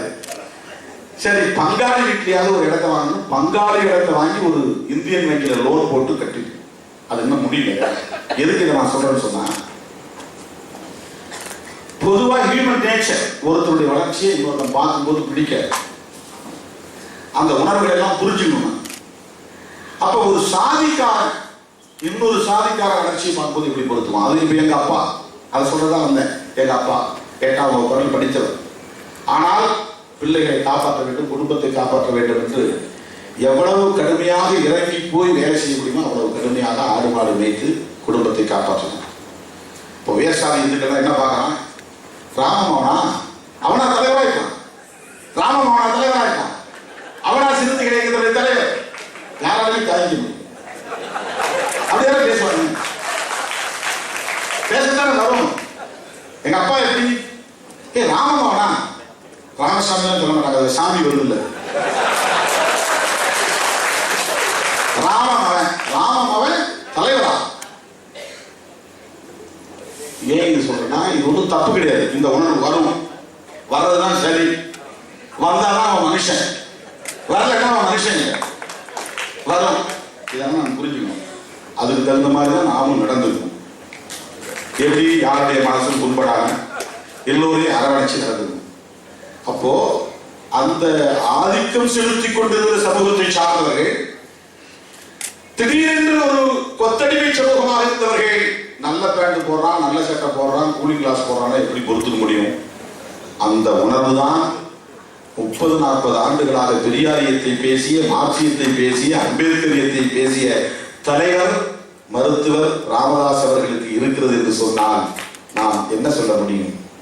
அவர் பேசிய மார்க்சியமும் பெரியாரியமும் அம்பேத்கரியமும் இந்த உணர்வை தான் அவருக்கு மிச்சப்படுத்தி இருக்கிறது என்று சொன்னால் சராசரியான ஒரு பாமரருக்கும் அவருக்கும் என்ன வேறுபாடு இருக்கிறது? ஆளுநர் ஷானவாஸ் சொன்னதை போல கலைஞர் ஜெயலலிதா போன்ற தலைவர்களோடு, சோனியா காந்தி வாஜ்பாய் போன்ற தலைவர்களோடு தேர்தல் அரசியல் பேசி அரசியலில் சமத்தான ஆள், சாமர்த்தியமான ஆள், கெட்டிக்கார ஆள் என்றெல்லாம் பெயர் வாங்கி இன்றைக்கு போய் முகவரி இல்லாத ஆட்களோடு உட்கார்ந்து கொண்டு அரசியல் பண்ணுவது எவ்வளவு வேதனையாக இருக்கிறது. நான் வேதனைப்படுகிறேன். அவர் நிலை ஏன் இப்படி தாழ்ந்து போனது என்று நான் வேதனைப்படுகிறேன். அவருக்காக வேதனைப்படுகிறேன். அவர் மீண்டு வர வேண்டும் என்பதற்காக வேதனைப்படுகிறேன். அவர் மறுபடியும் அதே கம்பீரத்தோடு வர வேண்டும், தமிழர்களின் ஒற்றுமைக்காக பாடுபட வேண்டும் என்று நான் நினைக்கிறேன். உணர்வுபூர்வமா சொல்றேன். இதை ஒன்றும் இப்படி பேசினாதான் அவளை 4 பேர் நல்லா சொல்லுவாங்கிறதுக்காக சொல்றேன், உணர்வு பூர்வமா சொல்றேன். ஏன்னா எனக்கு சமூக பொறுப்புணர்வு இருக்கு, எனக்கு சோசியல் ரெஸ்பான்சிபிலிட்டி இருக்கு. இந்த சமூகத்தில் கணவர் வரக்கூடாது, ஒடுக்குமுறைக்கு வரக்கூடாது, பெரியாருடைய உழைப்பு வீணாக கூடாது, புரட்சியாளர் அம்பேத்கர் கண்ட கனவு பாழாகிவிடக் கூடாது. உலகத்திலேயே ஒடுக்கப்பட்டவர்களை பாட்டாளி வர்க்கத்தை ஒருங்கிணைத்து ஒரு சமத்துவத்தை நிலைநாட்ட வேண்டும் என்பதற்காக தத்துவம் வழங்கிய கார்ல் மார்க்சின் கனவுகள் வீணாகிவிடக் கூடாது. அந்த கனவில் இருந்து தான் சொல்லுகிறேன். அப்படிப்பட்ட நிலையிலே காலங்காலமாய் ஒடுக்கப்பட்டு கிடக்கிற இந்த ஒடுக்கப்பட்ட மக்களை ஒன்று சேர்த்து நாம் அரசியல் ரீதியாக கொண்டு வருகிறோம் அல்லவா. இங்கேதான் தோழர் மனுசிபுத்திரன் சொல்றதை திரும்ப சொல்ல வருகிறேன். தோழர்களே, பொருளாதாரத்தின் மீது நிகழ்த்துகிற, குறிவைத்து தாக்குகிற ஒரு வன்முறையாக மட்டும் இதை பார்க்க கூடாது. ஒடுக்கப்பட்டவர்கள் தன்மானத்தோடு ஒரு அரசியல் சக்தியாக எழுச்சி பெறுவதை அவர்களால் பொறுத்துக் கொள்ள முடியவில்லை. தலித்துகள் இந்த அருவருப்பான செயலை செய்கிறார்கள் என்றால் தலித்துகள் இதை செய்கிறார்கள் என்று மட்டும்தான் அவர்களிடமிருந்து குற்றச்சாட்டு வரும். திருமாவளவன் இதை செய்கிறான், விடுதலை சிறுத்தைகள் இதை செய்கிறார்கள் என்று சொல்லுவதற்கு என்ன காரணம்? தலித்துகளின் எழுச்சிக்கு அடையாளமாக இன்றைக்கு இருப்பது விடுதலை சிறுத்தைகள் கட்சி. தலித்துகள் அரசியல் சக்தியாக எழுச்சி பெறுகிறார்கள் என்பதற்கான அடித்தளத்தை இட்டிருப்பது விடுதலை சிறுத்தைகள் கட்சி. அவர்கள் கட்ட பஞ்சாயத்து பேசிய இடத்தில் போய் இவன் வாதாடுகிறான், போராடுகிறான், இவன் போய் இன்றைக்கு விவரமாக பேசுகிறான், அரசியல் விழிப்புணர்வோடு பேசுகிறான், வாதிடுகிறான் ஒடுக்கப்பட்டவர்களுக்காக. அதனால் கட்ட பஞ்சாயத்து என்றால் ஓடிப்போனவர்களை பிடித்து வந்து அடித்து படுகொலை செய்த நேரத்தில், அவர்களுக்கு விஷம் கொடுத்து அவர்களை துடிக்க படுகொலை செய்த நேரத்தில் இல்லை, அவர்களை காப்பாற்றுவோம் என்று களமிறங்கி இருக்கிறான் விடுதலை சிறுத்தைகள். அதனால் இவர்களை குறிவைக்கிறார்கள். இந்த துணிவு அவனுக்கு வந்தது எப்படி? அரசியல் களத்தில் நிற்பதாக வந்தது. அவன் அரசியல் சக்தியாய் வடிவம் பெறுவதாக வந்தது. அவன் இன்றைக்கு மார்க்சியத்தை பேசுகிறான், பெரியாரியத்தை பேசுகிறான், ஜனநாயகத்தை பேசுகிறான், மனித நேயத்தை பேசுகிறான், போராட்டத்தை பற்றி பேசுகிறான், அடங்க மறுப்போம் என்கிறான், அத்து வீழ்வோம் என்கிறான். இந்த துணிச்சல் எங்கிருந்து வந்தது? விடுதலை சிறுத்தைகளால் வந்தது. ஆகவே விடுதலை சிறுத்தைகள் என்கிற ஒரு அரசியல் வடிவம் இந்த நாட்டில் எழுச்சி பெற்றுவிடக் கூடாது என்பதற்காக நிகழ்த்தப்படுகிற வன்முறை தொடர்களே இது. எங்காவது ஒரு இடத்திலே இப்படி ஒரு கொடூரமான அடக்குமுறையை, ஒடுக்குமுறையை ஏவி அதற்கு காரணம் விடுதலை சிறுத்தைகள் என்று சொன்னால்தான் விடுதலை சிறுத்தைகளால் எங்கள் கிராமத்திற்கு பாதிப்பு வரும், விடுதலை சிறுத்தைகளால் எங்கள் உயிருக்கு பாதிப்பு வரும் என்று ஒடுக்கப்பட்டவர்கள் அச்சப்படுவார்கள் என்று அவரை கருதுகிறார்கள். காவல்துறை அந்த உத்தியை கையாண்டது. அப்போதுதான் நான் தேர்தல் அரசியலுக்கு வருவதற்கு கூட ஒத்துக்கொண்டேன். என்னை தீவிரவாதி என்றும் பயங்கரவாதி என்றும் விடுதலை புலிகளின் ஆதரவாளர் என்றும் விடுதலை புலிகளின் பணம் வருகிறது என்றும் காவல்துறை திட்டமிட்டு அவதூறுகளை பரப்பிய போது ஒடுக்கப்பட்ட மக்கள் என்னை கண்டு அச்சப்பட்ட நிலை இருந்தது. கொடியேற்றுவதற்கு அஞ்சினார்கள், கிளைகளை திறப்பதற்கு அஞ்சினார்கள், என்னோடு வருவதற்கு பயந்தார்கள்.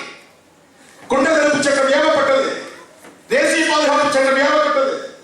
அப்படிப்பட்ட ஒரு சூழலில் தான் மக்களை விட்டுவிட்டு எந்த ஒரு மகத்தான தத்துவமும் வெற்றி பெற்று விடாது. மக்களுக்காகத்தான் தத்துவம், மக்களுக்காகத்தான் கட்சி, மக்களுக்காகத்தான் இயக்கம், மக்களுக்காகத்தான் புத்தி, மக்களுக்காகத்தான் தந்திரம். ஆகவே மக்களை விட்டுவிடக் கூடாது என்பதால் தான் எனக்கு பிடிக்காத நிலையிலும் கூட நான் தேர்தல் அரசியலுக்கு ஒப்புக்கொண்டேன். இன்றைக்கும் மக்களை காப்பாற்ற வேண்டும் என்பதற்காகத்தான் இந்த பிடிக்காத தேர்தல் அரசியலும் நான் தொடர்ந்து நிறுத்துகிறேன். இவர்களை அமைப்பாக்க வேண்டும், அரசியல் சக்தியாக்க வேண்டும், எல்லாவற்றையும் விட பொது நீரோட்டத்தில் இவர்களை இணைக்க வேண்டும் என்பதுதான் இவ்வளவு பெரிய முயற்சி. 1999-2000 பாட்டாளி மக்கள் கட்சி ஒரு பெரிய கோப்பு தயார் செய்து அனைத்து கட்சி தலைவர்களையும் சந்தித்து திருமாவளவனை ஊக்கப்படுத்தாதீர்கள், விடுதலை சிறுத்தைகளை ஊக்கப்படுத்தாதீர்கள் என்ற முயற்சியை மேற்கொண்டார். அந்த முயற்சி தோற்று போனது.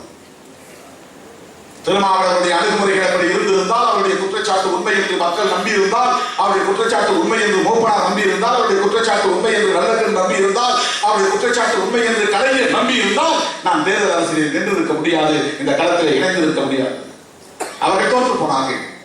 விடுதலை சிறுத்தைகளின் அணுகுமுறையும் திருமாவளவனின் அணுகுமுறையும் அதை தோற்று வைத்தது.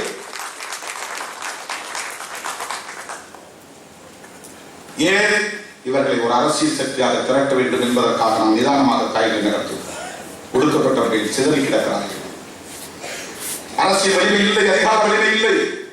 சிறுபான்மையிலும் அதையெல்லாம் மதத்தில் காட்டுகிற தீவிரம் அரசியல் கிடையாது.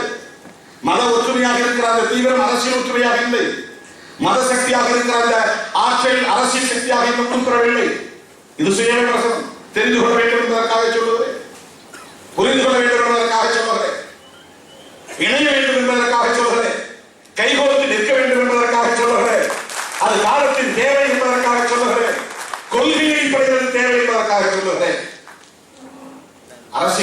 வடிவம் பெறுவதுதான் நம்முடைய ஆற்றல் அடங்கி இருக்கிறது, வெற்றி அடங்கி இருக்கிறது. அரசியல் சக்தியாக இவர்கள் வந்துவிடக் கூடாது என்பதற்காக திட்டமிட்டு வன்முறையை தூண்டி அவதூறுகளை பரப்பி நம்மை களத்திற்கு அவர்கள் இழுக்க பார்க்கிறார்கள், சாதிய சாக்கடைக்குள் இழுக்க பார்க்கிறார்கள் என்கிற போது நாம் கவனமாக இருக்க வேண்டும். என்ன பெருசா கிழிச்சிட்டீங்க அப்படின்மா, அதுக்காக நம்ம கிழிக்க ஓடக்கூடாது. என்ன பெரிய சாதிச்சிட்டீங்க அப்படின்னு சொன்ன உடனே நம்ம சாதிக்க முடியாது, சாதிக்க ஓடக்கூடாது. எல்லாத்துக்கும் ஒரு முறை இருக்கிறது, ஒரு வழி இருக்கிறது, ஒரு திட்டம் இருக்கிறது, எல்லாத்துக்கும் ஒரு புத்தி இருக்கிறது, எல்லாவற்றையும் தாண்டி தந்திரம் இருக்கிறது, செயல் தந்திரம் தேவை. அதனால அவன் சொல்லிட்டாங்கிறதுக்காக போய் நாம நெருப்படுத்திட்டு ஓட முடியாது. ஏன்னா அவங்க தலைவர் அடங்கமது அச்சு மீறுகிறாரு, உடனே நீங்க போய் 4 பேரை வெட்டி இருக்க வேண்டாமா, 4 பேர் தூக்கி விடுவோம். அப்பயாவது நீங்க போய் வழக்கில் வச்சுக்கணும், திருமாவளவன் மேல கேச போடணும், திருமாவளவன் கொண்டு போய் உள்ள வச்சா எல்லாம் முடிச்சு போச்சு, பழகி போச்சு. அதான் திட்டம். நான் பெயர் சொல்லாம சொல்றேன், 2 தலைவர்கள் மட்டும் சொல்றேன். ஒருத்தர் தலித் தலைவர், இன்னொரு தலித் அல்லாத தலைவர். கடலூர்ல மிகப்பெரிய பிரச்சனை நான் கடலூர் மாவட்டத்துக்குள்ளே நுழையக்கூடாது தடை விதிக்கப்பட்டது. உடனே ஒரு தலைவர் வந்தார், அதை பார்த்தா ரொம்ப ஆஹா ஓஹோ என்று என்னை பாராட்டினார். நீ வந்த பிறகுதான் பெரிய எழுச்சி, பெரிய தலைவர். எங்களாலாம் இதை சாதிக்க முடியல, நாங்கெல்லாம் அதெல்லாம் சாதிக்கிற அளவுக்கு வலிமை இல்லாம போச்சு. இன்னைக்கு திருமாவளவன் நாளே தமிழகம் முழுக்க இடையில அப்படியே லட்சக்கணக்கான பேர் திறக்கிறாங்க. நீங்க இந்த மாதிரிலாம் இருக்கும்போது சும்மா விடக்கூடாது. ராமதாஸுக்கு பாடம் கொடுக்கணும். வெட்டுக குத்துக தீவை சென்னையா தீ வரணும், பேருந்தெல்லாம் எரியும், விட்டிஞ்சா கால பேருந்து எரியும். அவங்களால மரம் வெட்டி போடும்போது உங்களால வெற்றி போட முடியாதா? சும்மா பேசிட்டா போதுமா? கடலூர் மாவட்டத்தில் 4 தலை உருண்டாதான் பயப்படுவாங்க. இதெல்லாம் செய்யணும். நீதான் பெரிய வீரன், மாவீரன். அவர் உண்மையிலேயே சொல்றாருன்னு வச்சுக்கிட்டா போறேன். நம்ம மேல இவ்வளவு, நம்முடைய வீரத்தின் மேல இவ்வளவு பெரிய நம்பிக்கை வச்சிருக்கிறாரு. அவர் போன பிறகு நான் இன்னொரு நண்பரோட பேசுறேன். இப்படிலாம் அண்ணன் சொன்னாரு, எப்பா பார்த்துப்பா பயங்கரமான ஆளுப்பாரு. அப்பதான் தெரிஞ்சது, நம்மளை வன்முறையில இழுத்து விட்டு எல்லா தலைவர்களும் இந்த கூண்டாசுல போற மாதிரி திருமாவளவனை கூண்டாசுல தள்ளி விட்டா சிறுத்தை இயக்கமே இல்லாம போயிடும் அப்படிங்கிற எதிர்பார்ப்பு அவர் சொல்லியிருக்கிறாரு. அப்புறம் தான் சொல்லியிருக்கிறார். அப்புறம் இன்னொரு தலைவர், முக்கியமான தலைவர் தான், தெரிந்த தலைவர் தான், தலித் அல்லாத தலைவர் விஜயகாந்த். வளர்றான் இந்த பண்டிகை, இப்படிதான் சொல்லுவார். பயங்கரமா வளர்றான். எங்க பார்த்தாலும் சேரியில தான் குடியேறான். நம்ம பசங்க கொஞ்சம் பேர் போறாங்க, இந்த சாமி போறாங்க.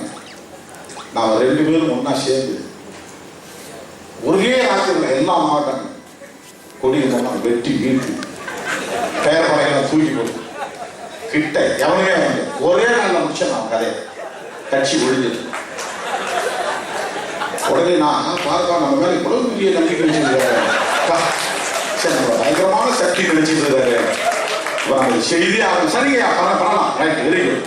பண்டிகை நீங்க 10 பேர் அனுப்புறேன், நான் ஒரு 20 பேர் அனுப்புறேன், ஒரே ராத்திரில முடிச்சிருவோம் அப்படின்னு நான் சொல்லணும்னு எதிர்பார்த்தேன். நான் படிச்சுட்டு யோசிச்சு பார்த்தேன், ஏன் இந்த தலைவர் சொல்லியிருப்பாரு, இதெல்லாம் செய்ய முடியுமா, செய்து சாதிக்க முடியுமா, எதுக்காக சொல்லணும்? வன்முறையை தூண்டும். வன்முறையை தூண்டுவது என்பதையும் விட வன்முறை களத்தில் இறக்கிவிட்டு திருமாவளவனை முடக்குவது என்பதுதான் முக்கியம். ஆகவே நாம் ரொம்ப கவனமா இருக்கணும். அண்ணா சொன்ன மாதிரி எழுத்து விட்டு காரி எது அனுப்பி வச்சுட்டு ஆட்டா, உன் கையில என்ன கரண்டி இருக்கு, என்ன கரண்டி தூக்கி அவளை மாதிரி ஓங்கி வாங்கி ஆட்டி ஆட்டி பேச முடியாது. என்ன கரண்டி வச்சுக்கிற கவனமா தான் கை வச்சுட்டு பேசணும், வாயால தான் பேசணும், கையால பேசக்கூடாது. அவன் வெறும் அனுப்பி வச்சுக்க, எப்படியே வாடி வந்து பாரு, உன் மயில அறுத்துற பாருங்களா, கையை ஓங்கி ஓங்கி ஆட்டி ஆட்டி பேசுவான். என்ன கரண்டி வச்சிருக்க ஆட்டி ஆட்டி பேச முடியாது. அப்ப என்ன கரண்டி வச்சுக்கிறவங்க கவனமா தான் பேசணும், கையால் ஆட்டக்கூடாது. அவன் என்ன நினைக்கிறான், எதிர் வீட்டுக்காரு கையில் இருக்கிற என்ன கீழே போட்டணும், அவன் நம்மள மாதிரி தூக்கி தூக்கி பேசணும்னு எதிர்பார்க்கறான். இவன் முட்டாளா வந்து அதை தூக்கி ஆகணும்னு என்ன பூரா கொண்டு என்ன கொண்டு போச்சுன்னா முடிஞ்சுது. அந்த மாதிரி நமக்கு பெரிய பொறுப்பு இருக்கு, கடமை இருக்கு. நம்முடைய பயணம் நீண்ட பயணம், நாடாளுமன்ற வரையில் நம்முடைய பயணம், நம்முடைய தூரம். செய்திச்சாலை புனித கோட்டை அளவுக்கு இருக்கிற தூரம் இல்லை நம்முடைய தூரம். இது தலைமுறை விட்டு தலைமுறை தொடர வேண்டிய பயணம். இது நீண்ட தூர பயணம். இயக்கத்தை காப்பாற்ற வேண்டும், மக்களை காப்பாற்ற வேண்டும், கொள்கையை காப்பாற்ற வேண்டும். எனவே நிதானம் வேண்டும், கவனமாயிருப்போம். யார் நம்மை தூண்டிவிட்டாலும் நாம் உணர்ச்சி வயப்படக்கூடாது. யார் நம்மை விமர்சித்தார் அதற்காக உணர்ச்சி வயப்படக்கூடாது. அக்கத்து பக்கத்து வீட்டுக்காரன் பொறாமைப்படுவதை போல தலித் இயக்கத்துக்காரன் இந்த இயக்கத்தை விமர்சித்து அவன் பெயர் எடுக்க வேண்டும், அவனுடைய காழ்ப்புணர்ச்சியை அறிப்பை தீர்த்துக் கொள்ள வேண்டும் என்று ஏதாவது பேசுவான், எழுதுவான். அதை பற்றி கவலைப்படக்கூடாது. அதெல்லாம் ஒரு விமர்சனமே அல்ல. அதெல்லாம் ஒரு விமர்சனமே அல்ல. அந்த அவதூறுகளுக்கெல்லாம் நாம் ஒருபோதும் விடை சொல்லக்கூடாது. எனவே மிக கவனமாக இருந்து, மிக எச்சரிக்கையாக இருந்து நாம் நீண்ட தூர பயணத்தை மேற்கொள்ள வேண்டியிருக்கிற காரணத்தால் இந்த அமைப்பை கட்டுப்பாடு உள்ள அமைப்பாக, கட்டமைப்பு வசதிகள் உள்ள அமைப்பாக முன்னெடுத்து செல்வதன் மூலம்தான் இந்த பிற்போக்கு சக்திகளை நாம் வெல்ல முடியும். இங்க நடக்கிற யுத்தம் என்பது பிற்போக்கு சக்திகளுக்கும் முற்போக்கு சக்திகளுக்கும் நடக்கிற யுத்தம். இங்க நடக்கிற யுத்தம் என்பது ஜனநாயகத்திற்கும் ஜனநாயகத்தை எதிர்ப்பவர்களுக்கு நடக்கிற யுத்தம். இங்கே நடக்கிற யுத்தம் என்பது மனிதநேயத்திற்கு மனிதநேயத்திற்கு எதிரானவர்களுக்கு